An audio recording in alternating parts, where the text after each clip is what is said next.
Punjabi radio USA ਸੁਣ ਰਹੇ ਸਾਰੇ ਹੀ ਮਾਣਯੋਗ ਅਤੇ ਸਤਿਕਾਰਤ ਸਰੋਤਿਆਂ ਨੂੰ ਪੰਜਾਬੀ ਰੇਡੀਓ USA ਦੀ ਟੀਮ ਅਤੇ ਮੇਰੇ ਰਾਜਕਨਵੀਰ ਸਿੰਘ ਵੱਲੋਂ ਆਪ ਜੀ ਨੂੰ ਬਹੁਤ ਪਿਆਰ ਸਤਿਕਾਰ ਸਹਿਤ ਦੋਨੋਂ ਹੱਥ ਜੋੜ ਕੇ ਨਿੱਘੀ ਜਿਹੀ ਸਤਿ ਸ੍ਰੀ ਅਕਾਲ ਸਭ ਨੂੰ ਜੀ ਆਇਆਂ ਨੂੰ ਆਖਦੇ ਹਾਂ। ਸੋ ਪ੍ਰੋਗਰਾਮ ਦੇ ਵਿੱਚ ਆਪ ਸਭ ਦਾ ਸਵਾਗਤ ਹੈ ਖਬਰ ਤੇ ਨਜ਼ਰ ਦੇ ਵਿੱਚ, ਤੇ ਮੇਰੇ ਨਾਲ ਪ੍ਰੋਗਰਾਮ ਖਬਰ ਤੇ ਨਜ਼ਰ 'ਚ ਜੁੜ ਚੁੱਕੇ ਨੇ ਇਸ ਟਾਈਮ ਮਿੰਟੂ ਗੁਰੂਸਰੀਆ ਜੀ ਮਲੋਟ ਸਟੂਡੀਓਜ਼ ਤੋਂ। ਮਿੰਟੂ ਜੀ ਨਿੱਘੀ ਜੀ ਆਇਆਂ ਨੂੰ ਪਿਆਰ ਭਰੀ ਸਤਿ ਸ਼੍ਰੀ ਅਕਾਲ ਜੀ। ਸ਼ੁਕਰੀਆ ਜੀ ਰਾਜਕਰਨਵੀਰ ਸਿੰਘ ਜੀ, ਸਾਰਿਆਂ ਨੂੰ ਸਤਿ ਸ਼੍ਰੀ ਅਕਾਲ। ਸਾਡੇ ਅੱਜ ਦੇ ਪ੍ਰੋਗਰਾਮ ਖਬਰ ਤੇ ਨਜ਼ਰ ਉਸ ਨੂੰ ਸਪਾਂਸਰ ਕਰਦੇ ਨੇ ਖਾਲਸਾ ਇੰਸ਼ੋਰੈਂਸ ਏਜੰਸੀ ਵਾਲੇ, ਜਿਨ੍ਹਾਂ ਦੇ ਕੋਲੋਂ ਤੁਸੀਂ ਹਰ ਇੱਕ ਤਰੀਕੇ ਦੀ ਇੰਸ਼ੋਰੈਂਸ ਕਰਵਾ ਸਕਦੇ ਹੋ।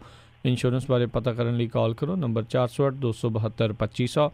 ਇਸ ਦੇ ਨਾਲ ਕ੍ਰਿਸ਼ਨ ਧਨੋਤਾ ਜੀ ਯੂਨੀਵਰਸਿਟੀ, ਅਮਰਜੀਤ ਸਿੰਘ ਦਸਾਂਝ ਯੂਨੀਵਰਸਿਟੀ, ਸੁੱਚਾ ਸਿੰਘ ਫਰੈਜ਼ਨੋ ਤੋਂ, ਗੁਰਵਿੰਦਰ ਸਿੰਘ ਅਵਤਾਰ ਸਿੰਘ ਚਾਂਦੀ ਆਰਨੋ ਐਕਸਪ੍ਰੈਸ ਵਾਲੇ ਕਚਹਿਲਾ ਤੋਂ, ਜੱਸੀ ਗਿੱਲ ਪਲੰਬਿੰਗ ਵਾਲੇ ਬੇਕਰਸਫੀਲਡ ਤੋਂ, ਪ੍ਰੀਤਮ ਸਿੰਘ ਤਲਵਿੰਦਰ ਸਿੰਘ ਗਿੱਲ ਬੇਕਰਸਫੀਲਡ ਤੋਂ, ਗੁਰਪਾਲ ਸੋਹਲ ਜੀ ਕਲੋਵਿਸ ਤੋਂ, ਬਿੱਲਾ ਸਿੰਘੇੜਾ ਜੀ ਸੈਨ ਹੋਜ਼ੇ ਤੋਂ। ਇਹਨਾਂ ਸਾਰਿਆਂ ਦਾ ਬਹੁਤ ਬਹੁਤ ਧੰਨਵਾਦ।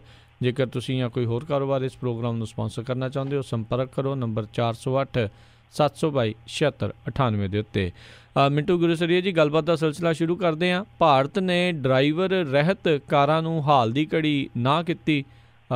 ਅਜੇ ਤਾਂ ਚਲਾਉਣ ਵਾਲਿਆਂ ਦੇ ਨਾਲ ਦੇਖ ਕੇ ਚਲਾਉਣੀ ਬੜੀ ਔਖੀ ਆ ਜੀ ਰਾਜਕਰਨਵੀਰ ਸਿੰਘ ਜੀ, ਪਰ ਇੱਕ ਸੱਚ ਇਹ ਵੀ ਹੈ ਕਿ ਬੰਦੇ ਨੇ ਮਸ਼ੀਨਾਂ ਬਣਾਈਆਂ, ਪਰ ਮਸ਼ੀਨਾਂ ਨੇ ਬੰਦੇ ਬੇਰੁਜ਼ਗਾਰ ਵੀ ਬਣਾਏ ਆ ਜੀ। ਤੋ ਇਸ ਸਮੇਂ ਭਾਰਤ ਦੇ ਵਿੱਚ ਬੇਰੁਜ਼ਗਾਰੀ ਦਾ ਹਾਲ ਤੁਹਾਨੂੰ ਪਤਾ ਹੈ, ਆਲਮ ਇਹ ਆ ਕਿ ਇਸ ਸਮੇਂ ਬੇਰੁਜ਼ਗਾਰੀ ਦੀ ਜਿਹੜੀ ਫੌਜ ਹੈ, ਜਿਹੜੀ ਕਤਾਰ ਦੇ ਵਿੱਚ ਹੈ ਹੀ ਸੋ ਹੈ, ਪਰ ਇਹ ਤੋਂ ਇਲਾਵਾ ਹਰੇਕ ਵਰੇ ਲੱਖਾਂ ਲੋਕ ਹੈ ਜਿਹੜੇ ਉਹ ਨੌਕਰੀ ਦੀ ਕਤਾਰ ਵਿੱਚ ਆ ਕੇ ਹੋਰ ਜੁੜ ਜਾਂਦੇ ਆ, ਨੌਜਵਾਨ ਜਿਹੜੇ ਹੱਥਾਂ 'ਚ ਤੱਬਿਆਂ ਮੂੰਹ ਡਿਗਰੀਆਂ ਫੜੀ ਫਿਰਦੇ ਆ। ਸੋ ਇਸ ਸੂਰਤ ਦੇ ਵਿੱਚ ਜਦੋਂ ਭਾਰਤ ਦੇ ਵਿੱਚ ਪਹਿਲਾਂ ਹੀ ਤਰਥੱਲੀ ਮਚੀ ਪਈ ਹੈ ਨੌਕਰੀਆਂ ਨੂੰ ਲੈ ਕੇ, ਉਸ ਸੂਰਤ ਦੇ ਵਿੱਚ ਆਟੋਮੇਸ਼ਨ ਜੇ ਇਹੋ ਜਿਹੇ ਨਵੇਂ ਕ੍ਰਾਂਤੀਕਾਰੀ ਆ ਜਾਣਗੇ, ਨੌਕਰੀ ਖੋਹ ਵਾਲੇ ਜੁਗਾੜ, ਤਾਂ ਫਿਰ ਨੌਕਰੀਆਂ ਜਿਹੜੀਆਂ ਹੈਗੀਆਂ ਉਹ ਵੀ ਨਹੀਂ ਬਚਣਗੀਆਂ। ਵੈਸੇ ਇੱਕ ਦਿਲਚਸਪ ਤੁਹਾਨੂੰ ਗੱਲ ਦੱਸਾਂ ਮੈਂ ਕਿ ਭਾਰਤ ਦੇ ਵਿੱਚ ਇਸ ਸਮੇਂ 22 ਲੱਖ ਡਰਾਈਵਰ ਸ਼ਾਰਟ ਆ, 22 ਲੱਖ ਡਰਾਈਵਰ, ਯਾਨੀ ਉਹਨਾਂ ਦੀ ਕਮਤੀ ਹੈ। ਪਰ ਬਾਵਜੂਦ ਇਸਦੇ ਇਹਨਾਂ ਕਾਰਾਂ ਨੂੰ ਜਿਹੜੀਆਂ ਕਿ ਡਰਾਈਵਰ ਤੋਂ ਬਗੈਰ ਚੱਲਦੀਆਂ ਨੇ, ਇਹਨਾਂ ਕਾਰਾਂ ਨੂੰ ਨਾ ਕੀਤੀ ਜਾ ਰਹੀ। ਉਹਦਾ ਕਾਰਨ ਇਹ ਹੈ ਕਿ ਇੱਕ ਵਾਰੀ ਜੇ ਬਾਜ਼ਾਰ ਖੁੱਲ ਗਿਆ, ਇੱਕ ਵਾਰੀ ਜੇ ਫਾਟਕ ਲਾ ਦਿੱਤਾ, ਜਿਵੇਂ ਆਉਂਦੇ ਹੁੰਦੇ ਨਾ ਕਿ ਫਾਟਕ ਟੁੱਟਿਆ ਤੇ ਘਰ ਲੁੱਟਿਆ, ਇੱਕ ਵਾਰੀ ਫਾਟਕ ਖੁੱਲ ਗਿਆ ਕਿ ਮੁੜ ਕੇ ਕੰਮ ਸੂਤ ਨਹੀਂ ਆਉਣਾ। ਸੋ ਇਹਨਾਂ ਨੇ ਇਸ ਕਰਕੇ ਕਿ ਜੇਕਰ ਇੱਕ ਵਾਰੀ ਇਹ ਕੰਮ ਚੱਲ ਪਿਆ ਭਾਰਤ ਦੇ ਵਿੱਚ, ਫਿਰ ਮੁਸ਼ਕਿਲ ਹੋ ਜਾਣਾ ਸੰਭਾਲਣਾ। ਲਿਹਾਜ਼ਾ ਇਹਨਾਂ ਨੇ ਹਾਲ ਦੀ ਘੜੀ ਡਰਾਈਵਰ ਰਹਿਤ ਕਾਰਾਂ ਨੂੰ ਨਾ ਕਰ ਦਿੱਤੀ ਹੈ। ਉਹਦਾ ਹਾਲੇ 10-15 ਸਾਲ ਲੱਗਣੇ ਨੇ। ਜਿਹੜੇ ਵਿਕਸਿਤ ਦੇਸ਼ ਹੈ ਪੂਰੇ, ਉਹਨਾਂ ਨੂੰ ਵੀ ਪੂਰੀ ਤਰ੍ਹਾਂ ਇਸ ਟੈਕਨੋਲੋਜੀ ਨੂੰ ਅਡੋਪਟ ਕਰਨ ਲਈ ਕਾਫੀ ਸਮਾਂ ਲੱਗੇਗਾ ਹਾਲ ਦੀ ਘੜੀ। ਪਰ ਭਾਰਤ ਨੇ ਜੋ ਪਹਿਲਾਂ ਹੀ ਲਾਲ ਝੰਡਾ ਕਰ ਦਿੱਤਾ, ਉਹ ਤੋਂ ਜਿਹਦਾ ਕਿ ਕਿਤੇ ਨਾ ਕਿਤੇ ਇਸ ਟੈਕਨੋਲੋਜੀ ਤੋਂ ਭਾਰਤ ਡਰਦਾ ਹੈ ਜੀ, ਔਰ ਉਹਦਾ ਡਰ ਵਾਜਬ ਹੈ। ਚੰਗੀ ਗੱਲ ਹੈ, ਸਰਕਾਰ ਨੇ ਇਸ ਚੀਜ਼ ਨੂੰ ਮਹਿਸੂਸ ਕਰ ਲਿਆ, ਪਹਿਲਾਂ ਹੀ ਅਗਾਊ ਭਾਂਪ ਲਿਆ ਕਿ ਇਹ ਚੀਜ਼ਾਂ ਜਿਹੜੀਆਂ ਭਾਰਤ ਦੇ ਵਿੱਚ ਨੁਕਸਾਨ ਕਰ ਸਕਦੀਆਂ। ਔਰ ਉਹਦਾ ਜਿਹੜੀ ਓਬਰ ਵਰਗੀ ਕੰਪਨੀ ਹੈ, ਉਹ ਤੇ ਦਾਅਵਾ ਕਰੀ ਜਾਂਦੇ, ਕਹਿੰਦੇ ਕਿ ਅਸੀਂ ਤੇ 2021 ਤੱਕ ਪੂਰੀ ਤਰ੍ਹਾਂ ਡਰਾਈਵਰਲੈਸ ਕਾਰਾਂ ਜਿਹੜੀਆਂ ਉਹ ਮੈਦਾਨ 'ਚ ਉਤਾਰ ਦੇਣੀਆਂ। ਪਰ ਭਾਰਤ ਇਹ ਸ਼ਾਇਦ ਹਾਲ ਦੀ ਘੜੀ ਨਹੀਂ ਕਰੇਗਾ। ਉਹਦਾ ਇਹ ਸਭ ਤੋਂ ਵੱਡਾ ਕਾਰਨ ਇਹੋ ਹੀ ਆ ਕਿ ਬੇਰੁਜ਼ਗਾਰੀ ਦੀ ਦਰ ਤੇ ਜਿਹੜੀ ਸਾਡੇ ਮਨਮੋਹਨ ਸਿੰਘ ਸਰਕਾਰ ਵੇਲੇ 4.9 ਸੀਗੀ, ਉਹ ਵੱਧ ਕੇ 5 ਤੋਂ ਉੱਤੇ ਚਲੇ ਗਈ ਆ। ਨਰਿੰਦਰ ਮੋਦੀ ਸਰਕਾਰ ਦਾ ਹਾਲ ਇਹ ਆ ਕਿ ਇਹਨਾਂ ਨੇ ਹੁਣ ਤੱਕ ਜਿਹੜੇ ਕਹਿੰਦੇ ਸੀ ਅਸੀਂ 1 ਕਰੋੜ ਨੌਕਰੀ ਦਿਆਂਗੇ ਸਾਲ ਦੀ, ਤਾਂ ਉਹ ਸਰਕਾਰ ਹੈ ਜਿਹੜੀ ਹੁਣ ਤੱਕ 15,10,000 ਨੌਕਰੀਆਂ ਕ੍ਰੀਏਟ ਕਰ ਸਕੀ ਹੈ ਇਸ 3.25 ਸਾਲ ਦੇ ਦੌਰਾਨ। ਜੇ ਤੁਸੀਂ ਅੰਦਾਜ਼ਾ ਲਾਓਗੇ ਪਿਛਲੀ ਸਰਕਾਰ ਦੇ ਮੁਕਾਬਲੇ ਕਿ ਇਹਦਾ ਤੁਲਨਾਤਮਕ ਸਥਿਤੀ ਕੀ ਹੈ, ਜਿਹੜੀ ਪਿਛਲੀ ਸਰਕਾਰ ਦੀ ਇਹ ਟਰਮ ਸੀਗੀ, ਲਾਸਟ ਸੈਕੰਡ ਟਰਮ ਸੀਗੀ ਜਿਹੜੀ, ਉਹਦੇ ਜਿਹੜੇ 3 ਸਾਲ ਆਖਰੀ ਸੀ ਤੇ ਨਰਿੰਦਰ ਮੋਦੀ ਦੇ ਜਿਹੜੇ 3 ਸਾਲ ਪਹਿਲੇ ਆ, ਇਹਨਾਂ ਨੂੰ ਜੇ ਤੁਲਨਾਤਮਕ ਤਕਰੀ 'ਚ ਅਸੀਂ ਰੱਖੀਏ ਤਾਂ ਫਿਰ ਇਹ ਜਿਹੜੀ ਹੋਣ ਵਾਲੀ ਸਰਕਾਰ ਆ, ਇਹ 39% ਉਸ ਸਰਕਾਰ ਦੇ ਆਖਰੀ 3 ਸਾਲਾਂ ਦੇ ਮੁਕਾਬਲੇ 39% ਰੁਜ਼ਗਾਰ ਘੱਟ ਪੈਦਾ ਕਰ ਸਕੀ ਹੈ। ਇਹਦਾ ਮਤਲਬ ਕਿ ਬਹੁਤ ਪਿੱਛੇ ਆ ਉਸ ਸਰਕਾਰ ਤੋਂ। ਸੋ ਮੇਰੇ ਖਿਆਲ ਦੇ ਨਾਲ ਇਸ ਸੂਰਤ ਦੇ ਵਿੱਚ ਕਿ ਜਦੋਂ ਤੁਸੀਂ ਹਾਲੇ ਇਸ ਪਾਸੇ ਗੇਅਰ ਨਹੀਂ ਪਾਇਆ, ਤਾਂ ਇਹ ਜਿਹੜੀ ਟੈਕਨੋਲੋਜੀ ਆ ਰਹੀ ਸੀਗੀ, ਇਹਨੂੰ ਜੇ ਨਾ ਕਰ ਦਿੱਤੀ ਹੈ ਤੇ ਠੀਕ ਠਾਕ ਹੈ ਕੰਮ। ਪਰ ਇਹ ਇਕੱਲਾ ਇਹ ਨਹੀਂ ਹੈ ਕਿ ਤੁਸੀਂ ਇਸ ਤਰ੍ਹਾਂ ਇਹਨਾਂ ਚੀਜ਼ਾਂ ਨੂੰ ਰੋਕ ਕੇ ਬਹੁਤੀ ਦੇਰ ਇਸ ਦੇਸ਼ ਨੂੰ ਬੇਰੁਜ਼ਗਾਰੀ ਦੇ ਬੰਬ ਤੋਂ ਬਚਾ ਸਕੋਗੇ। ਤੁਹਾਨੂੰ ਕੱਲੀ ਇਹ ਡਰਾਈਵਰਲੈਸ ਕਾਰ ਰੋਕਣੀ ਨਹੀਂ ਪਵੇਗੀ। ਤੁਹਾਨੂੰ ਜਿਹੜਾ ਬੇਕਾਰ ਹੁੰਦੀ ਪੀੜ੍ਹੀ ਹੈ, ਨੌਜਵਾਨ ਪੀੜ੍ਹੀ ਬੇਕਾਰ ਹੁੰਦੀ ਹੈ, ਉਸ ਪੀੜ੍ਹੀ ਨੂੰ ਵੀ ਰੋਕਣਾ ਪਵੇਗਾ। ਨਵੀਆਂ ਨੌਕਰੀਆਂ ਤੁਹਾਨੂੰ ਇਜਾਦ ਕਰਨੀਆਂ ਪੈਣਗੀਆਂ ਜਾਂ ਤੁਹਾਨੂੰ ਸੰਘਰਸ਼ਨ ਛੱਡਣੇ ਪੈਣਗੇ। ਸੋ ਇਹ ਮਸਲਾ ਹੈ ਜਿਹੜਾ ਉਹ ਇੱਥੇ ਨਹੀਂ ਰੁਕਣ ਵਾਲਾ। ਭਾਰਤ ਲਈ ਬਹੁਤ ਵੱਡੀ ਚੁਣੌਤੀ ਹੈ ਬੇਰੁਜ਼ਗਾਰੀ। ਉਹ ਅੱਗੇ ਦੇਖਦੇ ਆ ਨਰਿੰਦਰ ਮੋਦੀ ਸਰਕਾਰ ਕੀ ਕਰਦੀ ਆ। ਪਰ ਹਾਲ ਦੀ ਘੜੀ ਜੋ ਇਹਨਾਂ ਨੇ ਫੈਸਲਾ ਕੀਤਾ ਕਿ ਲਾਲ ਝੰਡੀ ਉਹਨਾਂ ਨੂੰ ਦੇ ਦਿੱਤੀ ਆ, ਇਹ ਕਰਨਾ ਹੀ ਪੈਣਾ ਸੀ। ਇਹਨੂੰ ਮਜਬੂਰੀ 'ਚ ਕੀਤਾ ਸਮਝ ਲਓ, ਜਾਂ ਇਹਨੂੰ ਇੱਕ ਖਤਰੇ ਦਾ ਸਾਈਨ ਸਮਝ ਕੇ ਇਹਨਾਂ ਨੇ ਅਗਾਊ ਪ੍ਰਬੰਧ ਕਰ ਲਿਆ, ਉਹ ਸਮਝ ਲਓ, ਜਾਂ ਫਿਰ ਇਹ ਸਮਝ ਲਓ ਕਿ ਹਾਲ ਦੀ ਘੜੀ ਭਾਰਤ ਹੈ ਜਿਹੜਾ ਉਹ ਇਸ ਤਰ੍ਹਾਂ ਦੀਆਂ ਚੀਜ਼ਾਂ ਨੂੰ ਆਪਣੇ ਸਾਂਚੇ ਦੇ ਵਿੱਚ ਫਿੱਟ ਕਰਨ ਦੇ ਕਾਬਿਲ ਨਹੀਂ ਹੈ। ਸੋ ਜੋ ਮਰਜ਼ੀ ਹੈ, ਪਰ ਹਾਲ ਦੀ ਘੜੀ ਅਸੀਂ ਇਹ ਸਮਝ ਸਕਦੇ ਹਾਂ ਕਿ ਨਰਿੰਦਰ ਮੋਦੀ ਸਰਕਾਰ ਹੈ ਜਿਹੜੀ ਉਹ ਬੇਰੁਜ਼ਗਾਰੀ ਵੱਲ ਵੇਖ ਤੇ ਰਹੀ ਹੈ, ਪਰ ਕਰ ਕੁਛ ਨਹੀਂ ਰਹੀ। ਜੀ ਜੀ ਜੀ। ਅਗਲੀ ਆਪਾਂ ਮਿੰਟੂ ਗੁਰਸਰੇ ਜੀ ਗੱਲ ਕਰਦੇ ਹਾਂ ਵੀ ਕੈਪਟਨ ਅਮਰਿੰਦਰ ਦਾ ਨਾਂ ਲਿਖ ਕੇ ਕਿਸਾਨ ਨੇ ਖੁਦਕੁਸ਼ੀ ਕੀਤੀ, ਮਾਮਲਾ ਦਰਜ ਕਰਨ ਦੀ ਮੰਗ। ਦੇਖੋ ਰਾਜ ਕਰਨਵੀਰ ਸਿੰਘ ਜੀ, ਇਹ ਜਿਹੜੇ ਕਿਸਾਨ ਨੇ ਖੁਦਕੁਸ਼ੀ ਕੀਤੀ ਹੈ, ਇਸ ਕਿਸਾਨ ਨੇ ਸਿੱਧੇ ਤੌਰ ਤੇ ਕੈਪਟਨ ਅਮਰਿੰਦਰ ਸਿੰਘ ਦੀ ਸਰਕਾਰ ਦੇ ਲਾਰਿਆਂ ਨੂੰ ਜ਼ਿੰਮੇਵਾਰ ਠਹਿਰਾਇਆ ਜੀ।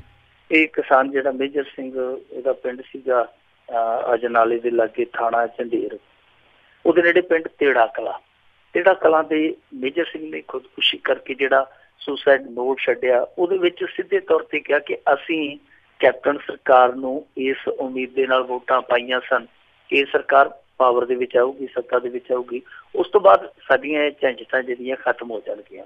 ਪਰ ਇਹਨਾਂ ਨੇ ਸੱਤਾ ਸੰਭਾਲ ਕੇ ਉਹ ਜਿਹੜੇ ਇਹਨਾਂ ਦੇ ਦਾਅਵੇ ਸੀਗੇ, ਇਹਨਾਂ ਦੇ ਸਾਡੇ ਨਾਲ ਕੀਤੇ ਵਾਅਦੇ ਸੀਗੇ, ਉਹ ਵਫਾ ਨਹੀਂ ਹੋ ਰਹੇ ਔਰ ਦਿਖਾਈ ਵੀ ਨਹੀਂ ਦਿੰਦੇ ਕਿ ਆਉਣ ਵਾਲੇ ਸਮੇਂ ਦੇ ਵਿੱਚ ਉਹ ਸਾਰਥਕ ਹੋ ਜਾਣਗੇ। ਸੋ ਲਿਹਾਜ਼ਾ ਇਹ ਕਦਮ ਮੇਜਰ ਸਿੰਘ ਨੇ ਚੁੱਕ ਲਿਆ ਜੀ। ਹੁਣ ਭਾਰਤੀ ਕਿਸਾਨ ਯੂਨੀਅਨ ਹੈ ਜਿਹੜੀ ਉੱਥੋਂ ਦੀ ਲੋਕਲ ਭਾਰਤੀ ਕਿਸਾਨ ਯੂਨੀਅਨ ਜਾਂ ਹੋਰ ਕਿਸਾਨ ਆਗੂ ਹੈ, ਉਹ ਕੈਪਟਨ ਅਮਰਿੰਦਰ ਸਿੰਘ ਦੇ ਖਿਲਾਫ ਮੁਕੱਦਮਾ ਦਰਜ ਕਰਨ ਦੀ ਮੰਗ ਕਰ ਰਹੇ ਆ। ਅਕਾਲੀ ਦਲ ਵੀ ਇਸ ਮੰਗ ਦਾ ਸਮਰਥਨ ਕਰਦਾ ਪਿਆ, ਪਰ ਹਾਲੇ ਖੁੱਲ ਕੇ ਨਹੀਂ ਕੀਤਾ। ਹੋ ਸਕਦਾ ਕਿ ਕੱਲ ਤੱਕ ਖੁੱਲ ਕੇ ਵੀ ਤੁਰ ਪੈਣ, ਪਰ ਦੱਬੀ ਸੁਰ ਦੇ ਨਾਲ ਉਹ ਇਸ ਮੰਗ ਦਾ ਸਮਰਥਨ ਕਰਦੇ ਪਿਆ। ਕਿਉਂਕਿ ਦੂਜੇ ਪਾਸੇ ਤੁਹਾਨੂੰ ਪਤਾ ਹੀ ਹੈ ਕੈਪਟਨ ਅਮਰਿੰਦਰ ਸਿੰਘ ਦੀ ਮਾਤਾ ਇੰਤਕਾਲ ਕਰ ਗਏ ਸਨ। ਇਸ ਕਰਕੇ ਵਿਰੋਧੀ ਆ ਜਿਹੜੇ ਥੋੜੇ ਜਿਹੇ ਸ਼ਬਦਾਂ ਨੂੰ ਜਾਬਤੇ 'ਚ ਰੱਖ ਕੇ ਬੋਲਦੇ ਪਏ ਆ, ਪਰ ਓਦਾਂ ਹੋ ਸਕਦਾ ਕਿ ਇੱਕ ਅੱਧ ਦਿਨ ਬਾਅਦ ਖੁੱਲ ਕੇ ਸਿਆਸੀ ਵਿਰੋਧੀ ਆ ਜਿਹੜੇ ਉਹ ਵੀ ਇਸ ਮੰਗ ਨੂੰ ਰੱਖ ਦੇਣ। ਪਰ ਦੂਜੇ ਪਾਸੇ ਜੇ ਗੱਲ ਕਰੀਏ ਕਿਸਾਨਾਂ ਦੀ, ਇਹ ਪਹਿਲੀ ਮੌਤ ਇਸ ਤਰ੍ਹਾਂ ਦੀ ਹੈ ਕੈਪਟਨ ਸਰਕਾਰ ਦੇ ਵਿੱਚ ਜਿਹਦਾ ਦੋਸ਼ ਸਿੱਧੇ ਤੌਰ ਤੇ ਖੁਦ ਨੂੰ ਖਤਮ ਕਰਨ ਵਾਲੇ ਬੰਦੇ ਨੇ ਕੈਪਟਨ ਤੇ ਲਾਇਆ। ਹੁਣ ਕੈਪਟਨ ਅਮਰਿੰਦਰ ਸਿੰਘ ਲਈ ਇਹ ਜਾਗਣ ਦਾ ਵੇਲਾ ਇੱਕ ਤਰ੍ਹਾਂ ਨਾਲ ਕਹਿ ਲਈਏ ਕਿ ਉਹਦੇ ਸਰਾਣੇ ਪਏ ਅਲਾਰਮ ਦੀ ਘੰਟੀ ਹੈ ਕਿ ਉੱਠੋ ਮੋਹਨ ਪਿਆਰੇ, ਬਹੁਤ ਬਹੁਤ ਦੇਰ ਹੋ ਗਈ ਸੁੱਤਿਆਂ ਨੂੰ। ਹੁਣ ਇਹਨਾਂ ਨੂੰ ਜਾਗਣਾ ਪਵੇਗਾ। ਦੇਖੋ ਮੈਂ ਵਾਰ-ਵਾਰ ਇੱਕ ਚੀਜ਼ ਦੁਹਰਾਉਣਾ ਜਦੋਂ ਵੀ ਕਿਸਾਨਾਂ ਦੀ ਗੱਲ ਚੱਲਦੀ ਆ ਕਿ ਇਸ ਚੀਜ਼ ਨੂੰ ਅਸੀਂ ਭਲੀ ਭਾਂਤ ਸਮਝਦੇ ਹਾਂ ਕਿ ਕੈਪਟਨ ਅਮਰਿੰਦਰ ਸਿੰਘ ਆਪਣੇ ਪੱਧਰ ਤੇ ਬਹੁਤਾ ਕੁਛ ਨਹੀਂ ਕਰ ਸਕਦਾ। ਬਹੁਤਾ ਕੁਛ ਇਸ ਕਰਕੇ ਨਹੀਂ ਕਰ ਸਕਦਾ ਕਿਉਂਕਿ ਕਿਸਾਨਾਂ ਲਈ ਜੋ ਪਾਲਿਸੀਆਂ ਬਣਦੀਆਂ ਨੇ, ਖਾਸ ਤੌਰ ਤੇ ਉਹਨਾਂ ਦੀ ਭਲਾਈ ਦੀਆਂ ਪਾਲਿਸੀਆਂ ਜਾਂ ਉਹਨਾਂ ਦੀ ਜਿਨਸ ਦੇ ਭਾਅ ਸੰਬੰਧੀ ਪਾਲਿਸੀਆਂ, ਉਹ ਬਣਦੀਆਂ ਨੇ ਕੇਂਦਰ ਦਾ। ਕੇਂਦਰ ਹੀ ਉਹ ਅਖਤਿਆਰ ਰੱਖਦਾ ਕਿ ਕੇਂਦਰ ਆਪਣੇ ਪੱਧਰ ਤੇ ਉਹਨਾਂ ਪਾਲਿਸੀਆਂ ਨੂੰ ਇਜਾਦ ਕਰਦਾ, ਫਿਰ ਇੰਪਲੀਮੈਂਟ ਕਰਦਾ। ਕੈਪਟਨ ਦੇ ਕੋਲ ਬੜੇ ਸੀਮਿਤ ਅਧਿਕਾਰ ਹੈ ਇਸ ਮਾਮਲੇ ਦੇ ਵਿੱਚ, ਫਿਰ ਵੀ ਪਰ ਕੈਪਟਨ ਅਮਰਿੰਦਰ ਸਿੰਘ ਬਹੁਤ ਕੁਛ ਕਰ ਸਕਦਾ। ਦੇਖੋ ਤੁਹਾਨੂੰ ਇਹ ਚੀਜ਼ ਜਿਹੜੀ ਹੈ ਉਹ ਪਹਿਲਾਂ ਤੇ ਸਮਝਣੀ ਪਵੇਗੀ ਕਿ ਜੋ ਲੋਕਾਂ ਨੂੰ ਤੁਸੀਂ ਉਮੀਦ ਵਿਖਾਈ ਸੀਗੀ, ਉਮੀਦ ਬਣਾਈ ਸੀਗੀ, ਉਹ ਤੁਹਾਡੀ ਉਮੀਦ ਲੋਕੀ ਦਿਲ ਤੇ ਲਾਈ ਬੈਠੇ ਆ। ਤੁਸੀਂ ਜਾਂ ਤੇ ਗੱਲ ਕਹਿਣੀ ਨਹੀਂ ਸੀ, ਉਸ ਸਮੇਂ ਸੋਚ ਲੈਂਦੇ ਕਿ ਡੱਬ ਵੱਜਦੇ ਖਜ਼ਾਨੇ ਦੇ ਵਿੱਚੋਂ ਅਸੀਂ ਕੀ ਕਰਾਂਗੇ। ਜੇ ਹੁਣ ਤੁਸੀਂ ਵਾਅਦੇ ਕੀਤੇ ਆ ਤੇ ਇਸ ਤਰ੍ਹਾਂ ਆਪਣੀ ਜ਼ੁਬਾਨ ਤੋਂ ਪਿੱਛੇ ਨਾ ਹਟੋ, ਇਹ ਚੰਗੀ ਗੱਲ ਨਹੀਂ ਹੈ। ਵੈਸੇ ਵੀ ਇਖਲਾਕੀ ਤੌਰ ਤੇ ਵੀ ਇਸ ਨੂੰ ਠੀਕ ਨਹੀਂ ਮੰਨਿਆ ਜਾ ਸਕਦਾ। ਹੁਣ ਜੋ ਕੀਤਾ ਜਾ ਸਕਦਾ, ਕੀ ਜਾ ਸਕਦਾ, ਜਿੱਦਾਂ ਕਹਿੰਦੇ ਨਾ ਕਿ ਬਿਪਤਾ ਕਾਲ ਦੇ ਵਿੱਚ ਤੁਹਾਡੇ ਕੋਲ ਬਹੁਤਾ ਕੁਝ ਸੋਚਣ ਲਈ, ਬਹੁਤਾ ਕੁਝ ਕਰਨ ਲਈ ਸਮਾਂ ਨਹੀਂ ਹੁੰਦਾ। ਇਹ ਬਿਪਤਾ ਕਾਲ ਹੈ ਇਸ ਸਮੇਂ ਕਿਸਾਨੀ ਸੰਕਟ ਹੈ ਜੋ। ਤਾਂ ਬਿਪਤਾ ਕਾਲ ਦੇ ਵਿੱਚ ਘੱਟੋ ਘੱਟ ਤੁਸੀਂ ਇਹ ਤੇ ਕਰੋ ਮੁੱਢਲੇ ਤੌਰ ਤੇ ਕਿ ਜਿੱਦਾਂ ਬੋਨਸ ਵਗੈਰਾ ਦਿੰਦੇ ਰਹੇ ਅੱਗੇ ਸਾਡੀਆਂ ਇੱਥੋਂ ਦੀਆਂ ਲੋਕਲ ਸਰਕਾਰਾਂ ਦਿੰਦੀਆਂ ਰਹੀਆਂ ਨੇ, ਤੁਸੀਂ ਬੋਨਸ ਦੇਣਾ ਸ਼ੁਰੂ ਕਰੋ। ਤੁਸੀਂ ਕਿਸਾਨਾਂ ਦੇ ਨਾਲ ਰਾਬਤਾ ਕਾਇਮ ਕਰਨਾ ਸ਼ੁਰੂ ਕਰੋ। ਉਹਨਾਂ ਨੂੰ ਹੋਰ ਸਹੂਲਤਾਂ ਜਿੱਦਾਂ ਛਮਾਈ ਬਾਅਦ ਜੋ ਵਹਾਈ ਹੁੰਦੀ ਹੈ ਟਰੈਕਟਰਾਂ ਦੀ, ਉਹਦੇ ਵਿੱਚ ਕੁਛ ਨਾ ਕੁਛ ਹੱਥ ਪੱਲਾ ਉਹਨਾਂ ਦਾ ਥੋੜ੍ਹਾ ਜਿਹਾ ਹੌਲਾ ਕਰੋ। ਥੋੜ੍ਹੀਆਂ ਜਿਹੀਆਂ ਕੁਛ ਆਪਣੇ ਪੱਧਰ ਤੇ ਹੋਰ ਇਹੋ ਜਿਹੀਆਂ ਨੀਤੀਆਂ ਜਿਹੜੀਆਂ ਉਹ ਲਿਆਉਣ ਦੀ ਕੋਸ਼ਿਸ਼ ਕਰੋ, ਜਿਹਦੇ ਨਾਲ ਉਹਨਾਂ ਦਾ ਜਿਹੜਾ ਬੋਝ ਆ ਘੱਟ ਸਕੇ। ਤੁਸੀਂ ਹੱਥ ਤੇ ਹੱਥ ਧਰ ਕੇ ਬਸ ਸਿਰਫ ਇੱਕੋ ਹੀ ਧੁਨ ਗਾ ਰਹੇ ਹੋ ਕਿ ਅਸੀਂ ਕਰਜ਼ਾ ਮਾਫ਼ ਕਰ ਦੇਣਾ, ਅਸੀਂ ਕਰਜ਼ਾ ਮਾਫ਼ ਕਰ ਦੇਣਾ। ਤੁਸੀਂ ਕਰਜ਼ਾ ਮਾਫ਼ ਕਰਦੇ ਨਹੀਂ ਪਏ, ਕੋਈ ਤੁਹਾਡੇ ਕੋਲ ਨੋਟੀਫਿਕੇਸ਼ਨ ਜਾਰੀ ਨਹੀਂ ਹੋ ਰਿਹਾ, ਤੁਹਾਡੇ ਕੋਲੋਂ ਕੋਈ ਚਿੱਠੀ ਜਾਰੀ ਨਹੀਂ ਹੋ ਰਹੀ, ਕਿਸਾਨ ਮਰਦਾ ਪਿਆ। ਇਹ ਕਦੋਂ ਤੱਕ ਸਿਲਸਿਲਾ ਚੱਲਦਾ ਰਹੇਗਾ? ਸੋ ਕੈਪਟਨ ਸਰਕਾਰ ਨੂੰ ਗੰਭੀਰਤਾ ਨਾਲ ਸੋਚਣਾ ਚਾਹੀਦਾ। ਜਿੱਥੇ ਇੰਨੇ ਟੈਕਸ ਲਾਉਣ ਦੀ ਤਿਆਰੀ ਕੀਤੀ ਜਾ ਰਹੀ ਹੈ, ਜਿੱਥੇ ਇਹ ਸਭ ਕੁਛ ਕੀਤਾ ਜਾ ਰਿਹਾ, ਉਹਦੇ 'ਚ ਕੋਈ ਸੈਸ ਲਾਇਆ ਜਾ ਸਕਦਾ, ਕੋਈ ਨਵੀਂ ਪਾਲਿਸੀ ਬਣਾਈ ਜਾ ਸਕਦੀ ਹੈ ਜਿਹਦੇ ਵਿੱਚ ਖਾਸ ਤੌਰ ਤੇ ਛੋਟਾ ਕਿਸਾਨ ਹੈ ਉਹਨਾਂ ਨੂੰ ਬੋਨਸ ਦਿੱਤਾ ਜਾਵੇ। ਜਦੋਂ ਇਸ ਤਰ੍ਹਾਂ ਦੀ ਉਮੀਦ ਵੱਧ ਜਾਂਦੀ ਹੈ ਰਾਜ ਕਰਨਵੀਰ ਸਿੰਘ ਜੀ, ਡਿੱਗਦੇ ਹੌਸਲੇ ਨੂੰ ਥੋੜ੍ਹੀ ਜਿਹੀ ਆਸ ਦੀ ਕਿਰਨ ਦਿਖਾਈ ਦੇਵੇ ਨਾ, ਉਹ ਹੌਸਲਾ ਉੱਠ ਖੜਾ ਹੁੰਦਾ। ਮਤਲਬ ਜਿਵੇਂ ਕਹਿੰਦੇ ਹੁੰਦੇ ਕਿ ਡੁੱਬਦੇ ਨੂੰ ਤਿਨਕੇ ਦਾ ਸਹਾਰਾ। ਸਭ ਉਹ ਤਿਨਕੇ ਤੁਹਾਨੂੰ ਪੈਦਾ ਕਰਨੇ ਪੈਣਗੇ। ਤਿਨਕੇ ਪੈਦਾ ਕਰਕੇ ਉਹਨਾਂ ਦੇ ਅੰਦਰ ਜਾਗ ਲਾਉਣੀ ਪਏਗੀ, ਘੱਟੋ ਘੱਟ ਉਮੀਦ ਬਣਾਉਣੀ ਪਏਗੀ ਕਿ ਨਹੀਂ ਦਿੱਲੀ ਜਿੱਦਾਂ ਮਰਜ਼ੀ ਪਰਾਈ ਆ, ਦਿੱਲੀ ਤੇ ਸਦੀਆਂ ਤੋਂ ਪਰਾਈ ਆ, ਘੱਟੋ ਘੱਟ ਸਾਡੇ ਜਿਹੜੇ ਇੱਥੋਂ ਦੇ ਹਾਕਮ ਆ ਉਹ ਸਾਡੇ ਨਾਲ ਖੜੇ ਆ। ਸੋ ਇਹ ਤੇ ਤੁਸੀਂ ਕਰ ਸਕਦੇ ਹੋ ਨਾ ਕਿ ਅਹਿਸਾਸ ਕੀਤਾ ਜਾਵੇ, ਅਹਿਸਾਸ ਕਰਵਾਇਆ ਜਾਵੇ ਕਿ ਹਾਂਜੀ ਅਸੀਂ ਤੁਹਾਡੇ ਨਾਲ ਖੜੇ ਆ। ਉਹਨਾਂ ਨੂੰ ਅਹਿਸਾਸ ਹੋਵੇ ਕਿ ਹਾਂਜੀ ਇਹ ਸਾਡੇ ਨਾਲ ਖੜੇ ਆ। ਤਾਂ ਮੇਰੇ ਖਿਆਲ ਦੇ ਨਾਲ ਘੱਟੋ ਘੱਟ ਇੰਨਾ ਤਾਂ ਕੈਪਟਨ ਸਰਕਾਰ ਨੂੰ ਡੱਡਾ ਭੋਰਨਾ ਪਵੇਗਾ। ਜੇ ਇਹ ਵੀ ਨਹੀਂ ਕਰ ਸਕਦੇ ਤੇ ਫਿਰ ਕੈਪਟਨ ਸਰਕਾਰ ਨੂੰ ਖੁਦ ਇੱਕ ਵਾਰੀ ਬੈਠ ਕੇ ਆਪਣੀ ਕੈਬਨਿਟ ਦੀ ਮੀਟਿੰਗ ਲੈ ਲੈਣੀ ਚਾਹੀਦੀ ਹੈ ਤੇ ਸੋਚ ਲੈਣਾ ਚਾਹੀਦਾ ਕਿ ਜੋ ਉਹਨਾਂ ਨੇ ਪਿੱਛੇ ਕਿਹਾ ਕਿ ਉਹ ਇਸ ਸਮੇਂ ਦਾ, ਇਸ ਦੌਰ ਦਾ ਕਿਸਾਨਾਂ ਦੇ ਨਾਲ ਸਭ ਤੋਂ ਵੱਡਾ ਮਜ਼ਾਕ ਨਹੀਂ ਹੈ। ਜੀ ਜੀ ਜੀ। ਅਗਲੀ ਆਪਾਂ ਗੱਲ ਕਰੀਏ, ਮਨਪ੍ਰੀਤ ਦੇ ਸਾਲੇ ਨੇ ਪੱਕੇ ਤੌਰ ਤੇ ਸੰਭਾਲੀ ਬਠਿੰਡੇ ਦੀ ਵਾਗਡੋਰ। ਦੇਖੋ ਰਾਜ ਕਰਨਵੀਰ ਸਿੰਘ ਜੀ, ਸਾਲੇ ਚੀਜ਼ ਹੀ ਏਦਾਂ ਦੀ ਹੁੰਦੇ ਆ। ਉਹ ਹਿੰਦੀ ਚ ਕਹਿੰਦੇ ਹੁੰਦੇ ਆ ਨਾ ਕਿ ਕੁੱਲ ਲੁਕਾਈ ਇੱਕ ਤਰਫ, ਲੁਗਾਈ ਕਾ ਭਾਈ ਇੱਕ ਤਰਫ ਜੀ। ਇਹ ਸਾਲੇ ਚੀਜ਼ ਸੀ। ਅਸੀਂ ਸੁਖਬੀਰ ਸਿੰਘ ਬਾਦਲ ਦਾ ਵੀ ਕਿੰਨਾ ਮੋਹ ਸੀ ਨਾ ਬਿਕਰਮਜੀਤ ਮਜੀਠੀਆ ਪ੍ਰਤੀ ਜੀ, ਉਹਨੇ ਛੱਡਿਆ ਮੋਹ। ਕਿੰਨੀਆਂ ਬਦਨਾਮੀਆਂ ਹੋਈਆਂ ਮਜੀਠੀਆ ਸਾਹਿਬ ਦੀਆਂ, ਕਿੰਨੇ ਝੰਡੇ ਝੁਲਦੇ ਰਹੇ, ਕਿੰਨੇ ਝੱਖੜ ਝੁਲਦੇ ਰਹੇ, ਪਰ ਬਾਵਜੂਦ ਇਸ ਦੇ ਉਹਦਾ ਜੀਜਾ ਸਾਹਿਬ ਹੈ ਜਿਹੜਾ ਉਹ ਉਹਦੇ ਨਾਲ ਡਟਿਆ ਰਿਹਾ, ਇੱਕ ਪੈਰ ਵੀ ਪਿਛਾ ਨਹੀਂ ਪੁੱਟਿਆ। ਹੁਣ ਜੇ ਇੱਧਰਲੇ ਪਾਸੇ ਦੇਖੀਏ, ਮਨਪ੍ਰੀਤ ਬਾਦਲ ਵੀ ਆਖਰ ਨੂੰ ਤੇ ਬਾਦਲ ਪਰਿਵਾਰ ਦਾ ਹੀ ਅੰਸ਼ ਆ ਨਾ, ਉਹਨੇ ਵੀ ਫਿਰ ਪੈੜ ਦੇ ਵਿੱਚ ਪੈੜ ਤੇ ਧਰਨੀ ਆ। ਦੱਸਦੇ ਇਹ ਹੈ ਕਿ ਜੈਜੀਤ ਸਿੰਘ ਜੌਹਲ ਜਿਹੜਾ ਇਹਦਾ ਸਾਲਾ ਆ, ਉਹਨੇ ਕੰਪਲੀਟਲੀ ਬਠਿੰਡੇ ਦਾ ਜਿਹੜਾ ਸਾਰਾ ਪ੍ਰਬੰਧ ਹੈ ਸਾਂਭ ਦਿੱਤਾ।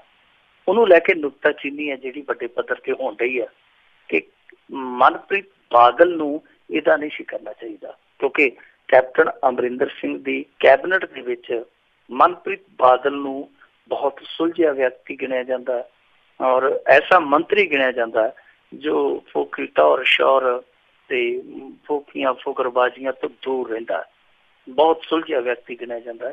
ਤਾਂ ਕੁਛ ਲੋਕ ਹੈ ਜਿਹੜੇ ਉਹ ਇਸ ਨੂੰ ਬਹੁਤ ਇੱਕ ਹਲਕੇ ਟਾਈਪ ਦਾ ਲਿਆ ਹੋਇਆ ਫੈਸਲਾ ਦੱਸਦੇ ਆ ਔਰ ਸਾਹਮਣੇ ਕੰਮ ਇਹਦੇ ਵੈਸੇ ਵੀ ਪਹਿਲਾਂ ਬੰਦੇ ਹੀ ਸੀਗੇ, ਪਰ ਮਨਪ੍ਰੀਤ ਬਾਦਲ ਨੇ ਖੁੱਲ੍ਹੇ ਤੌਰ ਤੇ ਏਦਾਂ ਆਪਣੇ ਸਾਲੇ ਨੂੰ ਅੱਗੇ ਨਹੀਂ ਸੀ ਬਿਠਾਇਆ।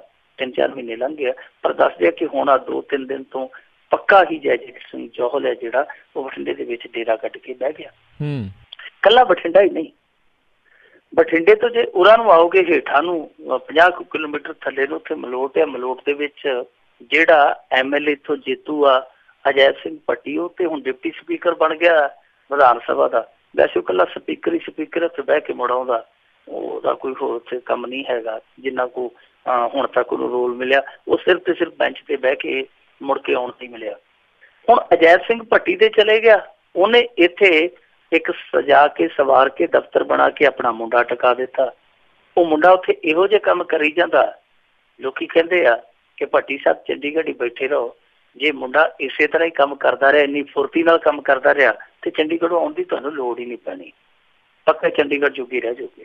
ਤੇ ਜੇ ਪਰੇ ਨੂੰ ਚਲੇ ਜਾਈਏ ਫਿਰੋਜ਼ਪੁਰ ਨੂੰ, ਉੱਥੇ ਵੀ ਦਿਹਾਤੀ ਫਿਰੋਜ਼ਪੁਰ ਸੀਟ ਤੋਂ ਇੱਕ ਬੀਬੀ ਜਿੱਤੀ ਆ, ਕਾਂਗਰਸ ਦੀ ਜਿੱਤੀ ਤੇ ਬੀਬੀ ਆ, ਉਹਦਾ ਕੰਮ ਕਰ ਸਾਰਾ ਉਹਦਾ ਬੀਬਾ ਸਾਂਭੀ ਫਿਰਦਾ, ਉਹਦਾ ਘਰ ਵਾਲਾ ਸਾਰਾ ਕੰਮ ਚਲਾਉਂਦਾ, ਬੀਬੀ ਘਰੇ ਬਿਜ਼ੀ ਰਹਿੰਦੀ ਆਪਣੇ ਕੰਮਾਂ ਕਾਰਾਂ ਦੇ ਵਿੱਚ। ਤੇ ਜੇ ਉੱਥੋਂ ਫਿਰੋਜ਼ਪੁਰ ਤੋਂ ਪਰਾਂ ਅੰਮ੍ਰਿਤਸਰ ਨੂੰ ਜਾਂਦੇ ਆ ਥੋੜੀ ਦੂਰ, ਉੱਥੇ ਰਸਤੇ 'ਚ ਜੀਰਾ ਆਉਂਦਾ, ਉੱਥੋਂ ਜਿੱਤਿਆ ਤੇ ਕੁਲਬੀਰ ਸਿੰਘ ਜੀਰਾ ਪਹਿਲੀ ਵਾਰੀ ਜਿੱਤਿਆ, ਮੁੰਡਾ ਖੁੰਡਾ, ਉਹ ਤੇ ਜ਼ਿਆਦਾਤਰ ਅੱਜ ਕੱਲ ਰੌਂਡੀਆਂ ਛਾਉਂਡੀਆਂ ਤੇ ਰਹਿੰਦਾ। ਪਿੱਛੋਂ ਉਹਦਾ ਸਾਰਾ ਕੰਮ ਕਰ ਉਸ ਹਲਕੇ ਦੇ ਵਿੱਚ ਜਿਹੜਾ ਉਹ ਬਾਪੂ ਸਾਂਭਦਾ। ਬਾਪੂ ਕੌਣ ਆ? ਇੰਦਰਜੀਤ ਸਿੰਘ ਜੀਰਾ। ਉਹ ਕਹਿੰਦਾ ਮੈਂ ਇੰਨੇ ਧੱਕੇ ਖਾ ਕੇ ਤੈਨੂੰ MLA ਬਣਾਇਆ ਤੇ ਮਾੜਾ ਮੋਟਾ ਫਿਰ ਸਵਾਦ ਤੇ ਮੈਨੂੰ ਵੀ ਲੈਣ ਦੇ ਲੀਡਰੀ ਦਾ। ਇਸੇ ਤਰ੍ਹਾਂ ਜੇ ਇੱਧਰ ਨੂੰ ਆ ਜਾਈਏ ਜੈਤੋ ਨੂੰ, ਉੱਥੇ ਕੀ ਆ? ਉੱਥੇ ਤੁਹਾਨੂੰ ਯਾਦ ਹੋਣਾ ਮੁਹੰਮਦ ਸਦੀਕ ਸਾਹਿਬ ਕਿਵੇਂ ਉਹਨਾਂ ਦੀ ਤੁੰਬੀ ਵੱਜੀ ਸੀ ਕਾਂਗਰਸ ਭਵਨ ਦੇ ਵਿੱਚ। ਇੱਥੋਂ ਚੱਲ ਕੇ ਜੈਤੋ ਦੇ ਲੋਕ ਆ ਜਿਹੜੇ ਕਾਂਗਰਸ ਭਵਨ ਦੇ ਵਿੱਚ ਮੁਹੰਮਦ ਸਦੀਕ ਦੇ ਮੂਹਰੇ ਖੜ ਗਏ ਸਨ ਕਿ ਤਮਾਸ਼ਾ ਕੀ ਬਣਾ ਰੱਖਿਆ, ਤੂੰ ਆਪ ਤੇ ਹਾਰ ਕੇ ਇੱਥੇ ਬਹਿ ਗਿਓ ਤੇ ਪਿੱਛੇ ਛੱਡ ਸਾਡੇ ਜੋਗਾ ਜਵਾਈ ਜਿਹੜਾ ਸਾਡੀ ਗੱਲ ਹੀ ਨਹੀਂ ਸੁਣਦਾ, ਤਕੀਆਂ ਡਾਈ ਆਉਂਦਾ। ਇਸ ਤਰ੍ਹਾਂ ਬਹੁਤ ਸਾਰੇ ਨੇਤਾ ਕਾਂਗਰਸ ਦੇ ਜਿਹੜੇ ਆਪਣੀ ਥਾਂ ਤੇ ਆਪਣੇ ਸਕੇ ਸੋਧਰੇ ਨਿਭਾਈ ਬੈਠੇ ਆ, ਤੇ ਸਕੇ ਸੋਧਰੇ ਜਿਹੜੇ ਉਹ ਸਾਰਿਆਂ ਨੂੰ ਸੋਧਰੇ ਲਾਈ ਜਾਂਦੇ ਆ। ਹੁਣ ਇਹ ਆਪ ਹੀ ਕਹਿੰਦੇ ਸਨ ਕਿ ਅਸੀਂ ਹਲਕਾ ਇੰਚਾਰਜ ਆ ਜਿਹੜਾ ਉਹ ਨਹੀਂ ਕੋਈ ਲਾਉਣਾ, ਇਹ ਹਲਕਾ ਇੰਚਾਰਜ ਵਾਲੀ ਪ੍ਰਣਾਲੀ ਅਸੀਂ ਖਤਮ ਕਰ ਦੇਣੀ ਆ। ਬਿਲਕੁਲ ਇਹਨਾਂ ਨੇ ਕੀਤੀ ਵੀ ਆ, ਪਰ ਉਹ ਕਰਕੇ ਤੇ ਇਸ ਤਰ੍ਹਾਂ ਦੀ ਇੱਕ ਨਵੀਂ ਪ੍ਰਣਾਲੀ ਬਿਠਾ ਦਿੱਤੀ ਹੈ ਜਿਹਦੇ ਤੋਂ ਸਾਰੇ ਹੀ ਨਾਰਾਜ਼ ਆ, ਵਿੱਚੋਂ ਕਾਂਗਰਸੀ ਵੀ ਨਾਰਾਜ਼ ਆ, ਕਿਉਂਕਿ ਇਸ ਤਰ੍ਹਾਂ ਦੇ ਕੰਮ ਹੋਈ ਜਾਂਦੇ ਆ। ਲੰਬੀ ਦੇ ਵਿੱਚ ਜਿਹੜੇ ਪੰਚਾਇਤ ਸੈਕਟਰੀ ਕਹਿੰਦੇ ਸੀਗੇ ਕਿ ਲੁੱਟ ਕੇ ਖਾ ਗਏ ਆ ਜੀ, ਬਾਦਲਾਂ ਦੀ ਕਸਮ ਖਾਸ ਆ, ਉਹਨਾਂ ਦੀ ਬਦਲੀ ਹੋਈ ਤੇ ਇਹਨਾਂ ਦੇ ਆਪਦੇ ਬੰਦਿਆਂ ਨੇ ਬਦਲੀ ਰਖਵਾ ਲਈ, ਫੇਰ ਬਦਲੀ ਹੋਈ ਉਹਨਾਂ ਨੇ ਫੇਰ ਰਖਵਾ ਲਈ, ਤੀਜੀ ਦਫਾ ਬਦਲੀ ਹੋਈ, ਹਾਲੇ ਵੀ ਰਿਲੀਵ ਨਹੀਂ ਹੋਣ ਦੇ ਰਹੇ। ਦੱਸਦੇ ਤੇ ਇਹ ਆ ਕਿ ਉੱਥੇ ਵੀ ਪੱਕੇ ਕੋਕੇ ਲੱਗੇ ਹੋਏ ਆ, ਕੋਕੇ ਪਿੱਤਲ ਦੇ ਲੱਗੇ ਜੇ ਸੋਨੇ ਦੇ ਲੱਗੇ ਤੇ ਮੈਨੂੰ ਪਤਾ ਨਹੀਂ, ਦੱਸਦੇ ਕਿ ਪੱਕੇ ਕੋਕੇ ਲੱਗ ਗਏ ਆ। ਸੋ ਇਸ ਤਰ੍ਹਾਂ ਦੀਆਂ ਜਿਹੜੀਆਂ ਗੱਲਾਂ ਬਾਤਾਂ ਚੱਲਦੀਆਂ ਪਈਆਂ ਜੋ ਕੈਪਟਨ ਅਮਰਿੰਦਰ ਸਿੰਘ ਨੇ ਪ੍ਰਭਾਵ ਦੇਣ ਦੀ ਕੋਸ਼ਿਸ਼ ਕੀਤੀ ਸੀ ਸ਼ੁਰੂ ਦੇ ਵਿੱਚ ਕਿ ਅਸੀਂ ਉਸ ਤਰ੍ਹਾਂ ਦਾ ਫਾਰਮੈਟ ਕਦੇ ਵੀ ਨਹੀਂ ਇੱਥੇ ਅਡਾਪਟ ਕਰਾਂਗੇ ਜੋ ਪਿਛਲਾ ਸ਼ਾਸਨ ਕਾਲ ਚਲਾ ਕੇ ਗਿਆ, ਜਥੇਦਾਰ ਪ੍ਰਣਾਲੀ ਤੇ ਹਲਕਾ ਇੰਚਾਰਜ, ਅਸੀਂ ਇਹ ਸਭ ਕੁਛ ਨਹੀਂ ਕਰਾਂਗੇ। ਪਰ ਠੀਕ ਆ ਤੁਸੀਂ ਨਹੀਂ ਕੀਤਾ, ਪਰ ਆਹ ਨਵੇਂ ਕਿਸਮ ਦੇ ਤੁਸੀਂ ਜਿਹੜੇ ਬਿਠਾ ਦਿੱਤੇ ਆ, ਇਹ ਭਾਤ ਭਾਤ ਦੀਆਂ ਲੱਕੜਾਂ ਲਿਆ ਕੇ ਜਿਹੜੀਆਂ ਤੁਸੀਂ ਇੱਥੇ ਇਕੱਠੀਆਂ ਕਰ ਦਿੱਤੀਆਂ ਹਲਕਿਆਂ ਦੇ ਵਿੱਚ, ਇਹ ਨੁਕਸਾਨ ਵੀ ਕਰ ਸਕਦੀਆਂ। ਲੋਕ ਇਸ ਗੱਲ ਤੋਂ ਖਫਾ ਨੇ ਕਿ ਇਖਲਾਕੀ ਤੌਰ ਤੇ ਇਹ ਗੱਲ ਕੰਮ ਗਲਤ ਆ। ਬਿਲਕੁਲ ਕਾਨੂੰਨ ਬੇਸ਼ੱਕ ਕਹਿੰਦਾ ਵੀ ਹੋਵੇ ਕਿ ਜੇ ਇੱਕ ਬੰਦਾ ਗਹਿਰਾ ਜ਼ਰਿਆ ਦੂਜਾ ਉਹਦੀ ਥਾਂ ਤੇ ਕੰਮ ਚਲਾ ਸਕਦਾ, ਵੈਸੇ ਕਾਨੂੰਨ ਦੇ ਵਿੱਚ ਕੋਈ ਇਹੋ ਜਿਹਾ ਪ੍ਰਬੰਧ ਨਹੀਂ ਹੋਏਗਾ, ਪਰ ਜੇ ਹੋਵੇ ਵੀ ਇਖਲਾਕੀ ਤੌਰ ਤੇ ਕਿੰਨਾ ਗਲਤ ਆ ਕਿ ਜਿਹੜਾ ਜਨਤਾ ਦਾ ਨੁਮਾਇੰਦਾ ਉਹ ਬਹਿਣ ਦੀ ਥਾਂ ਤੇ ਆਪਣਾ ਉਹ ਬੰਦਾ ਬਿਠਾ ਦੇਵੇ ਜਿਹਨੂੰ ਲੋਕ ਚੰਗੀ ਤਰ੍ਹਾਂ ਜਾਣਦੇ ਨਹੀਂ। ਸੋ ਉੱਥੇ ਗੱਲ ਬਣਦੀ ਨਜ਼ਰ ਨਹੀਂ ਆਉਂਦੀ। ਪਰ ਕੈਪਟਨ ਸਰਕਾਰ ਹੈ ਜਿਹੜੀ ਇਸ ਸਮੇਂ ਉਹ ਇਹਨਾਂ ਚੀਜ਼ਾਂ ਵੱਲ ਧਿਆਨ ਨਹੀਂ ਦਿੰਦੀ। ਉਹ ਕਹਿੰਦੀ ਹੈ ਕਿ ਰੱਬ ਨੇ ਦਿੱਤੀਆਂ ਗਾਜਰਾਂ ਰੰਭਾਂ ਵਿੱਚ ਰੱਖ, ਉਹਨਾਂ ਨੇ ਰੰਭਾਂ ਵਿੱਚ ਰੱਖਿਆ ਹੋਇਆ ਹੈ। ਹਾਲ ਦੀ ਘੜੀ ਇਹ ਸਾਰਾ ਕੁਛ ਇਸੇ ਤਰ੍ਹਾਂ ਚੱਲਦਾ ਪਿਆ। ਪਰ ਮਨਪ੍ਰੀਤ ਦੇ ਸਾਲੇ ਦੀ ਅੱਜ ਕੱਲ੍ਹ ਬਠਿੰਡੇ ਦੇ ਵਿੱਚ ਖੂਬ ਚਰਚਾ ਹੋ ਰਹੀ ਹੈ। ਜੀ ਜੀ ਜੀ। ਅਗਲੀ ਗੱਲ ਕਰੀਏ, ਬੱਸ ਵਿੱਚ ਅੰਮ੍ਰਿਤਧਾਰੀ ਕੁੜੀ ਨਾਲ ਬਦਸਲੂਕੀ ਕਰਨ ਵਾਲੇ ਰੇਲਵੇ ਪੁਲਿਸ ਦਾ ਥਾਣੇਦਾਰ ਪਛਾਣਿਆ ਗਿਆ, ਮਾਮਲਾ ਦਰਜ। ਚੰਗਾ ਹੋਇਆ ਜੀ ਕਿ ਪੁਲਿਸ ਪਛਾਣੀ ਗਈ, ਨਹੀਂ ਤਾਂ ਆਮ ਤੌਰ ਤੇ ਕਹਿ ਦਿੰਦੇ ਕਿ ਪੁਲਿਸ ਵੀ ਅਣਪਛਾਤੀ ਹੈ। ਬਹੁਤ ਮਾਮਲਿਆਂ 'ਚ ਕਹਿ ਦਿੰਦੇ ਕਿ ਪੁਲਿਸ ਵਾਲੇ ਸਿਆਣੇ ਨਹੀਂ ਗਏ। ਬਾਈਬਲ ਕਲਾਂ ਕਾਂਡ ਪਤਾ ਹੀ ਹੈ ਤੁਹਾਨੂੰ। ਉਸ ਤੋਂ ਬਾਅਦ ਸਵਾਣੇ ਇੱਕ ਕੁੜੀ ਨੂੰ ਗੋਲੀ ਮਾਰ ਦਿੱਤੀ ਗਈ ਸੀ ਰਾਹ 'ਚ ਤੁਰੀ ਜਾਂਦੀ ਨੂੰ। ਉਹ ਆ ਜਿਹੜੀਆਂ ਆਰਕੈਸਟਰਾ ਵਾਲੀਆਂ ਹੁੰਦੀਆਂ ਇਹਨਾਂ ਦੇ ਵਿੱਚ ਇਹਨਾਂ ਦੇ ਗਰੁੱਪ 'ਚ ਕੰਮ ਕਰਦੀ ਸੀ, ਕੁੜੀ ਮਾਰ ਦਿੱਤੀ ਗਈ ਭੁਲੇਖੇ ਦੇ ਨਾਲ। ਤੇ ਸਾਰੇ ਜਹਾਨ ਨੇ ਵੀਡੀਓ ਵੇਖ ਲਈ ਸੀ, ਸਾਰੇ ਜਹਾਨ ਨੇ ਵੀਡੀਓ ਵੇਖ ਕੇ ਜਿਹੜੇ ਲੋਕ ਪਟਿਆਲੇ ਦੇ ਸਨ ਤੇ ਉਹ ਘੱਗਾ ਇਲਾਕੇ ਦੇ ਸਨ, ਉਹਨਾਂ ਨੇ ਧਿਆਨ ਲਿਆ ਕਿ ਫਲਾਣਾ ਥਾਣੇਦਾਰ ਆ। ਤੇ ਪੁਲਿਸ ਕਹੀ ਜਾਂਦੀ ਸੀ ਕਿ ਅਸੀਂ ਇਸ ਥਾਣੇਦਾਰ ਨੂੰ ਲੱਭਣ ਦੀ ਪੂਰੀ ਕੋਸ਼ਿਸ਼ ਕਰ ਰਹੇ ਹਾਂ ਕਿ ਕਿਹੜੇ ਥਾਣੇਦਾਰ। ਤੇ ਲੋਕੀ ਪਿੱਛੇ ਥੱਲੇ ਲਿਖੀ ਜਾਂਦੇ ਸਨ ਕਿ ਇਹ ਫਲਾਣੇ ਥਾਣੇ ਦਾ ਫਲਾਣਾ ਥਾਣੇਦਾਰ ਆ ਤੇ ਸਿਆਣਨਾ ਤੁਸੀਂ ਪੁੱਛ ਪਵਾ ਕੇ ਆ। ਸੋ ਇਸ ਤਰ੍ਹਾਂ ਪੁਲਿਸ ਡਰਾਮੇ ਕਰਦੀ। ਕਈ ਵਾਰੀ ਕੀਤਾ ਡਰਾਮਾ ਇਸ ਮਾਮਲੇ ਦੇ ਵਿੱਚ ਵੀ ਹੈ ਥੋੜਾ ਬਹੁਤ, ਪਰ ਅਧਿਕਾਰੀਆਂ ਨੇ ਇਸ ਨੂੰ ਸੀਰੀਅਸਲੀ ਲਿਆ। ਆਖਿਰ ਉਹ ਥਾਣੇਦਾਰ ਲੱਭ ਵੀ ਗਿਆ, ਮਿਲ ਵੀ ਗਿਆ ਤੇ ਅੱਜ ਸ਼ਾਮ ਤੱਕ ਇਹ ਖਬਰ ਵੀ ਆ ਗਈ ਕਿ ਉਹਨੂੰ ਗ੍ਰਿਫਤਾਰ ਵੀ ਕਰ ਲਿਆ, ਪਛਾਣ ਵੀ ਲਿਆ ਉਹਨੂੰ। ਇਹ ਥਾਣੇਦਾਰ ਕੋਈ ਦਦਾਰ ਸਿੰਘ ਸੀਗਾ ਜਿਹੜਾ GRP ਦੇ ਵਿੱਚ ਯਾਨੀ ਗੌਰਮੈਂਟ ਰੇਲਵੇ ਪੁਲਿਸ ਦੇ ਵਿੱਚ ਤੈਨਾਤ ਸੀਗਾ। ਸੰਗਰੂਰ ਇਹਦੀ ਡਿਊਟੀ ਸੀਗੀ। ਪਟਿਆਲੇ ਤੋਂ ਚੜ੍ਹਿਆ, ਰਸਤੇ ਦੇ ਵਿੱਚ ਇਹਨੇ ਇਸ ਕਿਸਮ ਦੀ ਬਦਤਮੀਜ਼ੀ ਕੀਤੀ, ਮੁੜ ਕੇ ਉਹਦਾ ਸਿੱਟਾ ਵੀ ਭੁਗਤਿਆ। ਸ਼ਰਟ ਇਹਦੀ ਜਿਹੜੀ ਸੀਗੀ ਉਹ ਨਾਲੀ ਦੇ ਚਿੱਕੜ ਦੇ ਨਾਲ ਬਲੈਕ ਐਂਡ ਵਾਈਟ ਹੀ ਹੋਈ ਪਈ ਸੀਗੀ, ਅੱਧੀ ਚਿੱਟੀ ਅੱਧੀ ਕਾਲੀ। ਚਿਹਰਾ ਵੀ ਹੈ ਜਿਹੜਾ ਉਹਦਾ ਵੀ ਸਾਰਾ ਡਾਇਰੈਕਸ਼ਨ ਹੈ ਜਿਹੜੀ ਉਹ ਜਿਵੇਂ ਹਨੇਰੀ 'ਚ ਐਂਟੀਨਾ ਝੰਬਿਆ ਹੁੰਦਾ ਨਾ, ਪੁਰਾਣਾ ਐਂਟੀਨਾ ਲੱਗਾ ਹੁੰਦਾ ਸੀ, ਉਸ ਤਰ੍ਹਾਂ ਦਾ ਹੋਇਆ ਸੀ, ਅੱਧਾ ਇੱਧਰ ਨੂੰ ਅੱਧਾ ਉੱਧਰ ਨੂੰ। ਸੋ ਬਹੁਤ ਜ਼ਿਆਦਾ ਨਮੋਸ਼ੀ ਹੋਈ ਹੈ ਇਸ ਹਰਕਤ ਦੇ ਕਰਕੇ ਇਹਦੀ ਪੁਲਿਸ ਦੀ। ਉਸ ਤੋਂ ਬਾਅਦ ਪੁਲਿਸ ਨੇ ਕਾਫੀ ਇਸ ਮਸਲੇ ਨੂੰ ਗੰਭੀਰਤਾ ਨਾਲ ਲਿਆ, ਇਹਨੂੰ ਲੱਭਿਆ, ਖੋਜਿਆ। ਇਹਦਾ ਨਾਮ ਦਦਾਰ ਸਿੰਘ ਸੀਗਾ, ਸੰਗਰੂਰ ਥਾਣੇ ਦੇ ਵਿੱਚ ਲੱਗਾ ਸੀਗਾ। ਫਿਰ ਇਹਦੇ ਤੇ ਮਾਮਲਾ ਦਰਜ ਕੀਤਾ, ਧਾਰਾ 354 295 ਲਾ ਕੇ। ਹੁਣ ਸ਼ਾਮੀ ਇਹ ਸੁਣਨ ਨੂੰ ਮਿਲਿਆ ਕਿ ਇਹਨੂੰ ਗ੍ਰਿਫਤਾਰ ਕਰ ਲਿਆ ਗਿਆ। ਦੂਜੇ ਪਾਸੇ ਪਹਿਲਾਂ ਤੇ ਉਹ ਜਿਹੜਾ ਮੁੰਡਾ ਵੀਡੀਓ 'ਚ ਕੁੱਟਮਾਰ ਕਰਦਾ ਨਜ਼ਰ ਆਉਂਦਾ ਸੀ, ਪਹਿਲਾਂ ਤੇ ਉਹਦੇ ਖਿਲਾਫ ਇਹਨਾਂ ਨੇ ਵਾਹਵਾ ਘੇਰਾ ਕੱਟਿਆ, ਪਰ ਦੱਸਿਆ ਜਦੋਂ ਲੋਕਾਂ ਦਾ ਵਿਰੋਧ ਹੋਇਆ ਉਸ ਮੁੰਡੇ ਦੇ ਖਿਲਾਫ ਹੁਣ ਥੋੜੀ ਜਿਹੀ ਨਰਮਾਈ ਦਿਖਾਈ ਜਾ ਰਹੀ ਹੈ। ਪਰ ਆਉਣ ਵਾਲੇ ਦਿਨਾਂ 'ਚ ਹੋ ਸਕਦਾ ਕਿ ਉਹਨੂੰ ਵੀ ਗ੍ਰਿਫਤਾਰ ਕਰ ਲਿਆ ਜਾਵੇ, ਕਿਉਂਕਿ ਸ਼ਿਕਾਇਤ ਉਹਦੇ ਖਿਲਾਫ ਹੀ ਹੈ।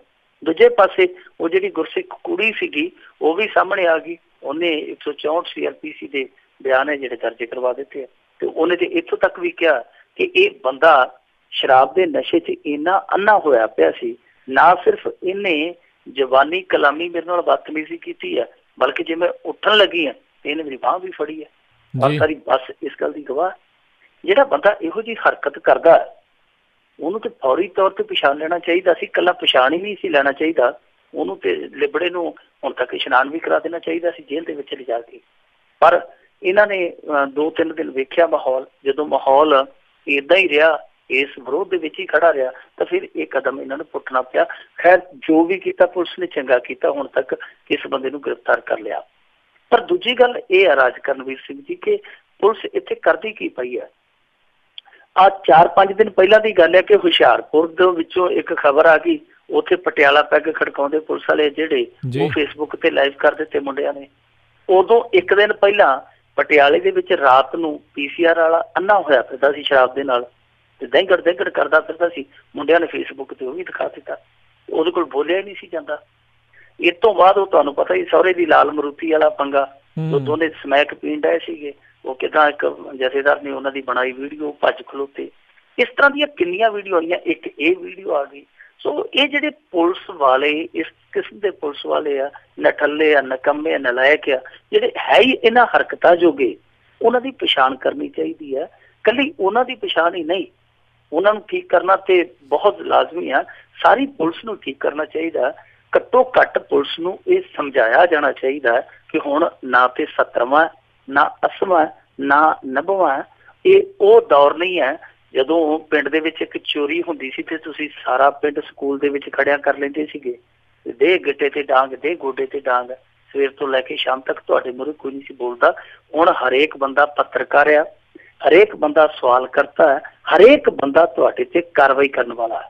ਤੁਹਾਨੂੰ ਸਮਝਣਾ ਪਵੇਗਾ, ਤੁਹਾਨੂੰ ਪਬਲਿਕ ਦੇ ਨਾਲ ਡੀਲਿੰਗ ਹੈ ਜਿਹੜੀ ਉਹਦਾ ਢੰਗ ਬਦਲਣਾ ਪਵੇਗਾ, ਤੁਹਾਨੂੰ ਮਿੱਤਰ ਬਣਨਾ ਪਵੇਗਾ ਪਬਲਿਕ ਦਾ। ਇਹਨਾਂ ਨੂੰ ਸਮਝਾਉਣਾ ਪਵੇਗਾ ਕਿ ਤੁਸੀਂ ਪਬਲਿਕ ਦੇ ਸੇਵਾਦਾਰ ਹੋ, ਤੁਸੀਂ ਪਬਲਿਕ ਤੇ ਲੱਗੇ ਸੂਬੇਦਾਰ ਨਹੀਂ।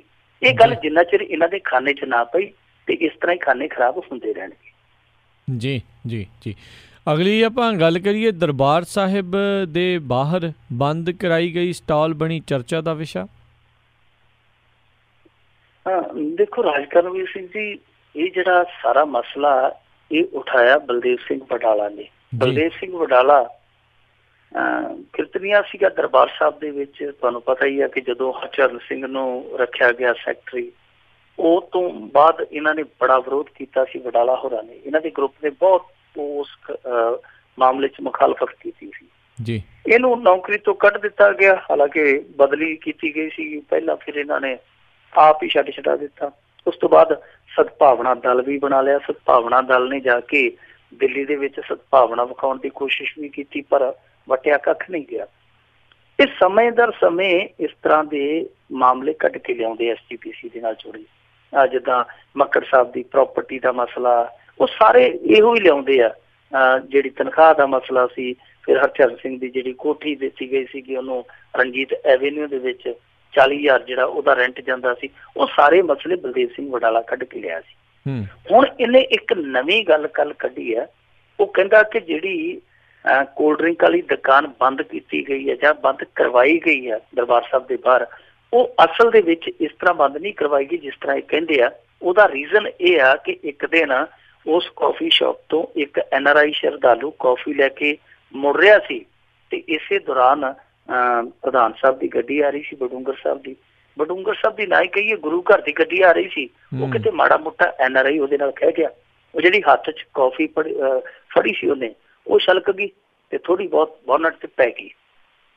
ਡਰਾਈਵਰ ਕੌਫੀ ਵਾਂਗੂ ਤੱਤਾ ਸੀਗਾ, ਉਹਨੂੰ NRI ਨੂੰ ਪੈ ਨਿਕਲਿਆ ਤੇ NRI ਸ਼ਾਇਦ ਗਰਮੀ ਦਾ ਮਾਰਿਆ ਉਦੋਂ ਵੀ ਤੱਤਾ ਸੀ, ਉਹ ਅੱਗੋਂ ਡਰਾਈਵਰ ਨੂੰ ਪੈ ਨਿਕਲਿਆ। ਉਹ ਕਹਿੰਦਾ ਗੁਰੂ ਘਰ ਆ, ਸਾਰੇ ਇੱਥੇ ਬਰੋਬਰ ਆ, ਤੁਸੀਂ ਗੁਰੂ ਘਰ ਦੇ ਸੇਵਾਦਾਰ ਆ। ਸੋ ਉੱਥੇ ਥੋੜੀ ਜਿਹੀ ਤਲਖ ਕਲਾਮੀ ਹੋਈ ਦੱਸਦੇ ਆ। ਵਡਾਲਾ ਸਾਹਿਬ ਦਾ ਦਾਅਵਾ ਇਹ ਆ ਕਿ ਇਸ ਹਲਕੀ ਜੀ ਮਾਮੂਲੀ ਜੀ ਤਕਰਾਰ ਤੋਂ ਹੀ ਚਿੜ ਕੇ ਕਿਰਪਾਲ ਸਿੰਘ ਬਡੂੰਗਰ ਨੇ ਇਹ ਹੁਕਮ ਦਿੱਤੇ ਆ ਕਿ ਇਹਨਾਂ ਦੁਕਾਨਾਂ ਨੂੰ ਬੰਦ ਕਰਵਾ ਦਿੱਤਾ ਜਾਵੇ ਤੇ ਅਗਲੇ ਦਿਨ ਜਿਹੜੀ ਉਹ ਕਾਫੀ ਸ਼ਾਪ, ਕੋਲਡ ਡਰਿੰਕ ਵਾਲੀ ਦੁਕਾਨ ਸੀ, ਉਹ ਬੰਦ ਕਰਵਾ ਦਿੱਤੀ ਗਈ। ਇਹ ਦਾਅਵਾ ਕਰਦੇ ਆ ਕਿ ਇਹਨਾਂ ਦੁਕਾਨਾਂ ਦੀ ਜਿਹੜੀ ਆਮਦਨ ਹੈ, ਸਾਲਾਨਾ ਆਮਦਨ ਆ, ਉਹ ਗੁਰੂ ਘਰ ਨੂੰ ਹੈਗੀ ਆ 15 ਲੱਖ ਦੀ, ਤੇ ਜਿਹੜੇ ਇਹਨਾਂ ਦੇ ਰੇਟ ਹੈ ਸੰਗਤ ਲਈ ਇਹਨਾਂ ਕਾਫੀ ਸ਼ਾਪਸ ਦੇ, ਉਹ ਬੜੇ ਰੀਜ਼ਨੇਬਲ ਆ। ਸੋ ਉਹ ਕਹਿੰਦੇ ਕਿ ਦੋਹਰਾ ਫਾਇਦਾ, ਇੱਕ ਤੇ ਸੰਗਤ ਦੀ ਜੇਬ ਨੂੰ ਵੀ ਫਾਇਦਾ, ਇੱਕ ਗੁਰੂ ਕੀ ਗੋਲਕ ਨੂੰ ਵੀ ਫਾਇਦਾ, ਪਰ ਇਹਨਾਂ ਨੇ ਉਸ ਫਾਇਦੇ ਨੂੰ ਕਫਾਇਦਾ ਕਰ ਦਿੱਤਾ। ਹੁਣ ਇਹਦੇ 'ਚ ਪਤਾ ਨਹੀਂ ਕਿੰਨਾ ਕੁ ਸੱਚ ਆ। ਰਾਜ ਕਰਮਵੀਰ ਸਿੰਘ ਜੀ, ਬਲਦੇਵ ਸਿੰਘ ਵਡਾਲਾ ਦੇ ਦੋਸ਼ ਨੇ, ਪਰ ਕਮੇਟੀ ਵੱਲੋਂ ਇਹਨਾਂ ਦੋਸ਼ਾਂ ਦਾ ਖੰਡਨ ਨਾ ਕਰਨਾ, ਹੁਣ ਸ਼ਾਮ ਤੱਕ ਕੋਈ ਵੀ ਪ੍ਰੈਸ ਨੋਟ ਜਾਰੀ ਨਹੀਂ ਸੀ ਹੋਇਆ ਕਿ ਖੰਡਨ ਕੀਤਾ ਗਿਆ ਹੋਵੇ ਕਿ ਨਹੀਂ ਜੀ ਇਸ ਤਰ੍ਹਾਂ ਨਹੀਂ, ਇਸ ਤਰ੍ਹਾਂ ਹੋਇਆ। ਹਾਂ, ਜਿਹੜੇ ਸੈਕਟਰੀ ਆ 3 ਲੱਖ ਤਨਖਾਹ ਵਾਲੇ, ਉਹ ਜ਼ਰੂਰ ਬੋਲੇ ਆ, ਉਹ ਕਹਿੰਦੇ ਕਿ ਇਸ ਤਰ੍ਹਾਂ ਦੀ ਕੋਈ ਗੱਲ ਨਹੀਂ ਹੈ, ਇਹਨਾਂ ਦੁਕਾਨਾਂ ਨੂੰ ਬੰਦ ਕਰਨ ਦਾ ਮੰਤਵ ਸਿਰਫ ਤੇ ਸਿਰਫ ਇਹ ਹੈ ਕਿ ਇੱਥੇ ਭੀੜ ਬੜੀ ਹੋ ਜਾਂਦੀ ਹੈ, ਉਸ ਭੀੜ ਨੂੰ ਕੰਟਰੋਲ ਕਰਨਾ ਬਹੁਤ ਔਖਾ। ਕਈ ਤਰ੍ਹਾਂ ਦੀਆਂ ਇੱਥੇ ਸਮੱਸਿਆਵਾਂ ਆਉਂਦੀਆਂ, ਉਹਨਾਂ ਸਮੱਸਿਆਵਾਂ ਤੋਂ ਨਿਜਾਤ ਪਾਉਣ ਲਈ ਅਸੀਂ ਇਹਨਾਂ ਨੂੰ ਕਿਸੇ ਹੋਰ ਜਗ੍ਹਾ ਤੇ ਮੂਵ ਕਰ ਰਹੇ ਹਾਂ। ਸੋ ਇਸ ਕਰਕੇ ਦੁਕਾਨਾਂ ਬੰਦ ਕਰਵਾਈਆਂ ਗਈਆਂ। ਹੁਣ ਸੱਚਾਈ ਪਤਾ ਨਹੀਂ ਕੀ ਆ, ਪਰ ਗੁਰੂ ਘਰ ਦੇ ਪ੍ਰਬੰਧਾਂ ਨੂੰ ਲੈ ਕੇ ਸਵਾਲ ਕਈ ਉੱਠਦੇ ਪਏ ਆ। ਸਵਾਲ ਤੇ ਅੱਜ ਇੱਕ ਹੋਰ ਉੱਠ ਪਿਆ, ਦੱਸਦੇ ਆ ਕਿ ਕਮੇਟੀ ਦੇ 2 ਮੁਲਾਜ਼ਮ ਇੱਕ ਹਾਤੇ ਚੋਂ ਫੜੇ ਗਏ ਅੱਜ। ਹਾਤੇ 'ਚ ਪਤਾ ਨਹੀਂ ਕੀ ਕਰਦੇ ਪਏ ਸਨ। ਦੱਸਦੇ ਆ ਕੱਚ ਦੀ ਬੋਤਲ ਰੱਖੀ ਹੋਈ ਸਟੇਸ਼ਨ ਕੋਲ, ਉਹ ਦੋਵੇਂ ਸਸਪੈਂਡ ਕਰ ਦਿੱਤੇ ਗਏ। ਰੰਗਦਾਰ ਪਤਾ ਨਹੀਂ ਰੰਗਦਾਰ ਪਾਣੀ ਜਾਂ ਕੀ ਸੀਗਾ, ਸੋ ਉਹ ਫੜੇ ਗਏ। ਉਹ ਤੋਂ ਪਹਿਲਾਂ ਤੁਹਾਨੂੰ ਪਤਾ ਕਿ 3-4 ਦਿਨ ਪਹਿਲਾਂ ਤਲਵੰਡੀ ਸਾਬੋ 'ਚ ਕੀ ਸ਼ਰਮ ਦਿੱਤੀ ਇਹਨਾਂ ਨੇ। ਸੋ ਜਿਹੜੇ ਇਹ ਸਵਾਲ ਉੱਠਦੇ ਪਏ ਆ, ਉਹ ਸਵਾਲ ਕਿਉਂ ਉੱਠਦੇ ਪਏ ਆ ਲਗਾਤਾਰ? ਇਹੋ ਜਿਹੀਆਂ ਕਮੀਆਂ, ਕਮਜ਼ੋਰੀਆਂ, ਖਾਮੀਆਂ ਕਿਉਂ ਸਾਹਮਣੇ ਆਉਂਦੀਆਂ? ਸਮਝ ਤੋਂ ਪਰੇ ਦੀ ਗੱਲ ਹੈ। ਵੈਸੇ ਬਹੁਤ ਵੱਡਾ ਪ੍ਰਬੰਧ ਆ, ਵਿਸ਼ਾਲ ਪ੍ਰਬੰਧ ਆ, ਬਹੁਤ ਕੁਝ ਇਹਦੇ 'ਚ ਚੰਗਾ ਵੀ ਹੈ। ਇਹ ਨਹੀਂ ਅਸੀਂ ਕਹਿ ਸਕਦੇ ਕਿ ਸਭ ਕੁਛ ਮਾੜਾ ਹੀ ਹੈ। ਇਸ ਵੱਡੇ ਪ੍ਰਬੰਧ ਨੂੰ ਸਾਂਭਣਾ ਬਹੁਤ ਔਖਾ ਕਾਜ ਆ, ਪਰ ਫਿਰ ਵੀ ਇੰਨੀਆਂ ਸ਼ਿਕਾਇਤਾਂ, ਇੰਨੀਆਂ ਕਮੀਆਂ, ਇੰਨੀਆਂ ਖਾਮੀਆਂ, ਇੰਨੇ ਸਵਾਲ, ਉਹ ਕਿਤੇ ਨਾ ਕਿਤੇ ਜਿਹੜਾ ਉਤਲਾ ਪ੍ਰਬੰਧ ਆ, ਉਤਲਾ ਪ੍ਰਬੰਧਨ ਹੈ, ਜਿਹੜੇ ਖਾਸ ਤੌਰ ਤੇ ਉਤਲੇ ਪ੍ਰਬੰਧਕ ਆ, ਉਸ ਪ੍ਰਬੰਧਕੀ ਢਾਂਚੇ ਤੇ ਕਈ ਸਵਾਲ ਖੜੇ ਕਰਦਾ। ਜੇ ਬਡੂੰਗਰ ਸਾਹਿਬ ਨੇ ਇਹ ਹੁਕਮ ਦੇ ਕੇ ਬੰਦ ਨਹੀਂ ਕਰਵਾਈ ਦੁਕਾਨ, ਤੇ ਫਿਰ ਉਹਨਾਂ ਨੂੰ ਸਾਹਮਣੇ ਆ ਕੇ ਬੋਲਣਾ ਚਾਹੀਦਾ ਕਿ ਮੈਂ ਇਸ ਤਰ੍ਹਾਂ ਨਹੀਂ ਕਰਵਾਇਆ। ਤੇ ਜੇ ਉਹਨਾਂ ਨੇ ਚੁੱਪੀ ਵੱਟੀ ਰੱਖੀ ਤੇ ਫਿਰ ਵਡਾਲਾ ਸਾਹਿਬ ਦਾ ਜਿਹੜਾ ਇਹ ਦਾਅਵਾ ਉਹ ਸੱਚਾ ਮੰਨਿਆ ਜਾਊਗਾ। ਔਰ ਇਹਦੇ 'ਚ ਜੋ ਮਰਜ਼ੀ ਹੈ, ਦੋਹਾਂ ਪੱਖਾਂ 'ਚ ਜਿਹੜਾ ਮਰਜ਼ੀ ਪੱਖ ਸੱਚਾ, ਪਰ ਢਾਹ ਤੇ ਅਕਸਰ ਲੱਗਦੀ ਹੈ ਨਾ, ਚਾਹੇ ਉਹ ਪੱਖ ਸਹੀ ਹੈ, ਚਾਹੇ ਉਹ ਪੱਖ ਸਹੀ ਹੈ। ਪਰ ਜੋ ਆ ਜਿਹੜੀਆਂ ਚੀਜ਼ਾਂ ਵਾਪਰਦੀਆਂ ਪਈਆਂ, ਬਡੂੰਗਰ ਸਾਹਿਬ ਨੂੰ ਇਸ ਪਾਸੇ ਵੀ ਧਿਆਨ ਦੇਣਾ ਚਾਹੀਦਾ। ਉਹਨਾਂ ਦਾ ਸਿਰਫ ਧਿਆਨ ਤੇ ਧਿਆਨ ਅਗਲੇ ਪ੍ਰਧਾਨ ਵਾਂਗੂ ਉਸ ਪਾਸੇ ਲੱਗਾ ਰਹਿੰਦਾ ਕਿ ਅੱਜ ਬਾਦਲ ਪਿੰਡੋਂ ਟੈਲੀਫੋਨ ਨਹੀਂ ਆਇਆ ਸਵੇਰ ਦਾ, ਪਤਾ ਨਹੀਂ ਕੀ ਗੱਲ ਹੋ ਗਈ, ਸੁੱਖ ਹੋਵੇ ਸਹੀ। ਸੋ ਉਹ ਜਿਹੜੀ ਟੈਲੀਫੋਨ ਦੇ ਵਿੱਚ ਨਿਗਾਹ ਰਹਿੰਦੀ ਹੈ, ਬਿਰਤੀ ਰਹਿੰਦੀ ਹੈ, ਉਸ ਪਾਸਿਓਂ ਕੰਨ ਹਟਾ ਕੇ ਇਹਨਾਂ ਨੂੰ ਇਸ ਪਾਸੇ ਕੰਨ ਧਰਨ ਦੀ ਲੋੜ ਆ। ਜੀ ਜੀ। ਤੇ ਜਾਂਦੇ ਜਾਂਦੇ ਆਪਾਂ ਮਿੰਟੂ ਜੀ ਗੱਲ ਕਰ ਲਈਏ, ਵਿਦਿਆਰਥੀ ਆਗੂਆਂ ਨੇ ਨਵਾਜ਼ ਸ਼ਰੀਫ ਦੇ ਪੁਰਖਿਆਂ ਦੀ ਕਬਰ ਤੋਂ ਚਾਦਰਾਂ ਲਾਈਆਂ। ਦੇਖੋ, ਨਵਾਜ਼ ਸ਼ਰੀਫ ਦੇ ਜਿਹੜੇ ਪੁਰਖੇ ਸੀਗੇ ਉਹ ਆਪਣੇ ਇੱਧਰਲੇ ਪੰਜਾਬ ਦੇ ਵਸਨੀਕ ਸੀਗੇ। ਤਰਨਤਾਰਨ ਦੇ ਲਾਗੇ ਪਿੰਡ ਜਾਤੀ ਉਮਰਾ ਜੀ, ਜਾਤੀ ਉਮਰਾ ਉਹ ਪਿੰਡ ਆ। ਜਦੋਂ ਨਵਾਜ਼ ਸ਼ਰੀਫ ਫਸ ਗਿਆ ਸੀ ਮੁਸ਼ਰਫ ਦੇ ਸਕੰਜੇ ਦੇ ਵਿੱਚ, ਜਦੋਂ ਇਹਨੂੰ ਜਲਾਵਤਨੀ ਵੀ ਝੱਲਣੀ ਪਈ ਆ, ਉਸ ਸਮੇਂ ਇੱਥੇ ਅਖੰਡ ਪਾਠ ਵੀ ਕਰਵਾਏ ਗਏ ਸਨ। ਸ਼ਰੀਫ ਦੀ ਸ਼ਰਾਫਤ ਸਲਾਮਤ ਰਵੇ, ਇਸ ਪਿੰਡ ਨੇ ਪਾਠ ਵੀ ਕਰਾਏ ਸਨ ਕਿ ਭਾਈ ਸਾਡੇ ਪਿੰਡ ਦਾ ਮੁੰਡਾ, ਉਹਦੇ ਤੇ ਮੁਸੀਬਤ ਆਈ, ਉਹਦੀ ਬਲਾਈ ਟਲ ਜਾਣ, ਤੇ ਇਸ ਲਈ ਇਹਨਾਂ ਨੇ ਦੁਆ ਕਾਮਨਾ ਵੀ ਕੀਤੀ ਸੀ। ਚਲੋ ਉਹ ਇੱਕ ਭਾਵਨਾ।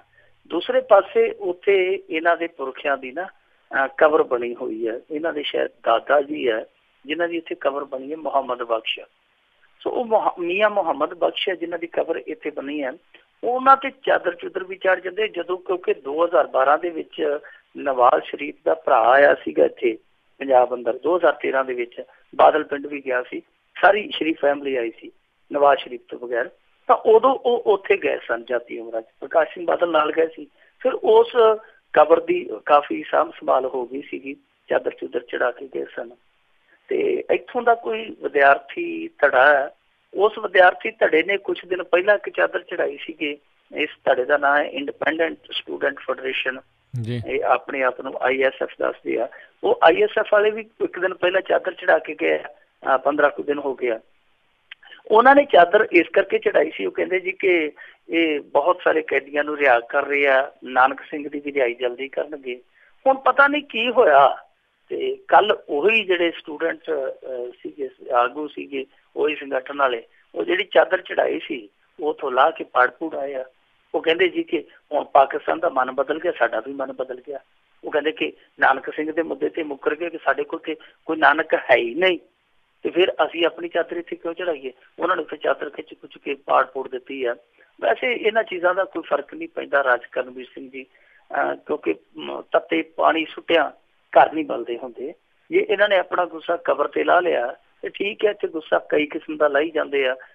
ਇੱਥੇ ਇੱਕ ਉਹ ਵੀ ਧੜੇ ਬਣਾਈ ਫਿਰਦੇ ਆ ਜਿਨ੍ਹਾਂ ਦੀ ਵਾਹ ਨਹੀਂ ਚੱਲਦੀ। ਜਦੋਂ ਕਿਤੇ ਕੋਈ ਪੱਤਰਕਾਰ ਖਬਰ ਨਹੀਂ ਲਾਉਂਦਾ ਤੇ ਫਿਰ 4 ਵੱਟੇ ਝੋਲੀ 'ਚ ਪਾ ਕੇ ਉਹ ਹਾਈਵੇ ਤੇ ਖੜ ਜਾਂਦੇ ਆ। ਜਦੋਂ ਭਾਰਤ ਪਾਕਿਸਤਾਨ ਵਾਲੀ ਬੱਸ ਲੰਘਦੀ ਹੈ ਸਦਾ ਸਰਹੱਦ, ਤੇ ਉਹ ਉਹਦੇ 'ਚ 3-4 ਪੱਥਰ ਚਲਾ ਦਿੰਦੇ ਆ ਤੇ ਖਬਰ ਬਣ ਜਾਂਦੀ ਹੈ। ਉਹ ਆਪਣਾ ਗੁੱਸਾ ਕੱਢ ਆਉਂਦੇ, ਇਹ ਆਪਣਾ ਗੁੱਸਾ ਕੱਢ ਆਇਆ। ਠੀਕ ਹੈ, ਇਹਨਾਂ ਨੇ ਗੁੱਸਾ ਕੱਢ ਲਿਆ, ਪਰ ਜਿੱਥੇ ਗੁੱਸਾ ਕੱਢਣ ਦੀ ਜ਼ਰੂਰਤ ਹੈ ਉੱਥੇ ਵੀ ਗੁੱਸਾ ਕੱਢਿਆ ਕਰਨਾ। JNU ਦੇ ਵਿੱਚੋਂ ਖਬਰ ਆਉਣ ਡਈ ਹੈ, ਉਹ ਟੈਂਕ ਮੰਗੀ ਖਲੋਤੇ ਆ। ਉਹ ਕਹਿੰਦੇ ਜੀ ਕਿ ਅਸੀਂ ਵਿਦਿਆਰਥੀਆਂ 'ਚ ਰਾਸ਼ਟਰੀ ਭਾਵਨਾ ਭਰਨੀ ਆ, ਟੈਂਕ ਦੇ ਦਿਓ ਇੱਥੇ। ਪਰ ਉਹ ਜਿਹੜੇ ਟੈਂਕ ਮੰਗਦੇ ਆ ਉਹਨਾਂ ਕੋਲੋਂ ਇਹ ਕੋਈ ਜਵਾਬ ਨਹੀਂ ਮੰਗਦਾ ਕਿ JNU ਦੇ ਵਿੱਚ 6 ਮਹੀਨੇ ਹੋ ਗਏ ਫੈਲੋਸ਼ਿਪ ਨਹੀਂ ਆਈ, 6 ਮਹੀਨੇ ਹੋ ਗਏ ਫੈਲੋਸ਼ਿਪ ਨਹੀਂ ਆਈ। MPhil PhD ਦੀਆਂ ਸੀਟਾਂ ਘਟਾ ਦਿੱਤੀਆਂ ਗਈਆਂ। ਉੱਥੇ ਜਿਹੜੇ ਵਿਦਿਆਰਥੀ ਹੋਏ ਸੀਗੇ ਪਿਛਲੇ ਸਾਲ ਇਕੱਠੇ, ਉਹਨਾਂ ਤੇ ਕੇਸ ਬਣਾਇਆ, ਹੱਲ ਦੀ ਘੜੀ ਚਲਾਨ ਤੱਕ ਨਹੀਂ ਪੇਸ਼ ਕੀਤੇ ਗਏ। ਵੱਖ-ਵੱਖ ਯੂਨੀਵਰਸਿਟੀਆਂ ਦੇ ਵਿੱਚ ਫੀਸਾਂ ਤੇ ਵਾਧੇ ਹੋ ਰਹੇ ਆ। ਇਹ RSS ਦੇ ਨਾਲ ਜੁੜੇ ਵੱਡੇ ਜਿਹੜੇ ਬੁੱਧੀਜੀਵੀ ਹੈ ਉਹਨਾਂ ਨੂੰ ਸੀਟਾਂ ਤੇ ਬਿਠਾਇਆ ਜਾ ਰਿਹਾ।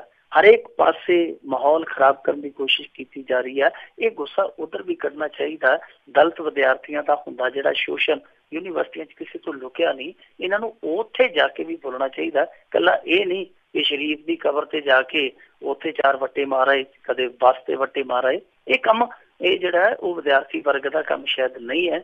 ਇਹ ਕੰਮ ਕਰਨ ਲਈ ਸਿਆਸਤਦਾਨ ਬਹੁਤ ਆ, ਜਿਹੜੇ ਕੰਮ ਕਰਨ ਦੀ ਲੋੜ ਆ ਜਾ ਕੇ ਉੱਥੇ ਕਰਨ। ਜੇ ਇੰਨਾ ਹੀ ਗੁੱਸਾ ਤੇ ਫਿਰ ਜਿਹੜੇ ਇੱਥੇ ਕਈ ਵਿਦਿਆਰਥੀ ਤੁਰੇ ਫਿਰਦੇ ਆ ਜਿਨ੍ਹਾਂ ਨੂੰ ਮੰਗਿਆਂ ਤੋਂ ਵੀ ਭੀਖ ਨਹੀਂ ਮਿਲਦੀ, ਜਿਹੜੇ ਉਹਨਾਂ ਦੇ ਹੱਕ ਆ, ਸੋ ਉਹਨਾਂ ਹੱਕਾਂ ਲਈ ਲੜਨ ਤੇ ਮੇਰੇ ਖਿਆਲ ਦੇ ਨਾਲ ਬਿਹਤਰ ਹੋਏਗਾ। ਜੀ ਤੇ ਬਹੁਤ-ਬਹੁਤ ਤੁਹਾਡਾ ਧੰਨਵਾਦ ਮਿੰਟੂ ਗੁਰਸਰੀਆ ਜੀ, ਤੁਸੀਂ ਸਾਡੇ ਨਾਲ ਜੁੜੇ ਇਹਨਾਂ ਖਬਰਾਂ ਬਾਰੇ ਵਿਸਥਾਰ 'ਚ ਜਾਣਕਾਰੀਆਂ ਦਿੱਤੀਆਂ। ਅਗਲੀ ਵਾਰ ਤੱਕ ਲਈ ਬਹੁਤ-ਬਹੁਤ ਧੰਨਵਾਦ, ਬਹੁਤ ਮਿਹਰਬਾਨੀ, ਸਤਿ ਸ੍ਰੀ ਅਕਾਲ।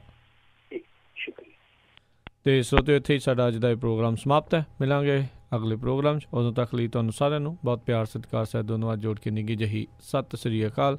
ਜਿਉਂਦੇ ਵਾਸਤੇ ਰਹੋ, ਹੱਸਦੇ ਖੇਲਦੇ ਰਹੋ ਤੇ ਸੁਣਦੇ ਰਹੋ ਪੰਜਾਬੀ ਰੇਡੀਓ USA।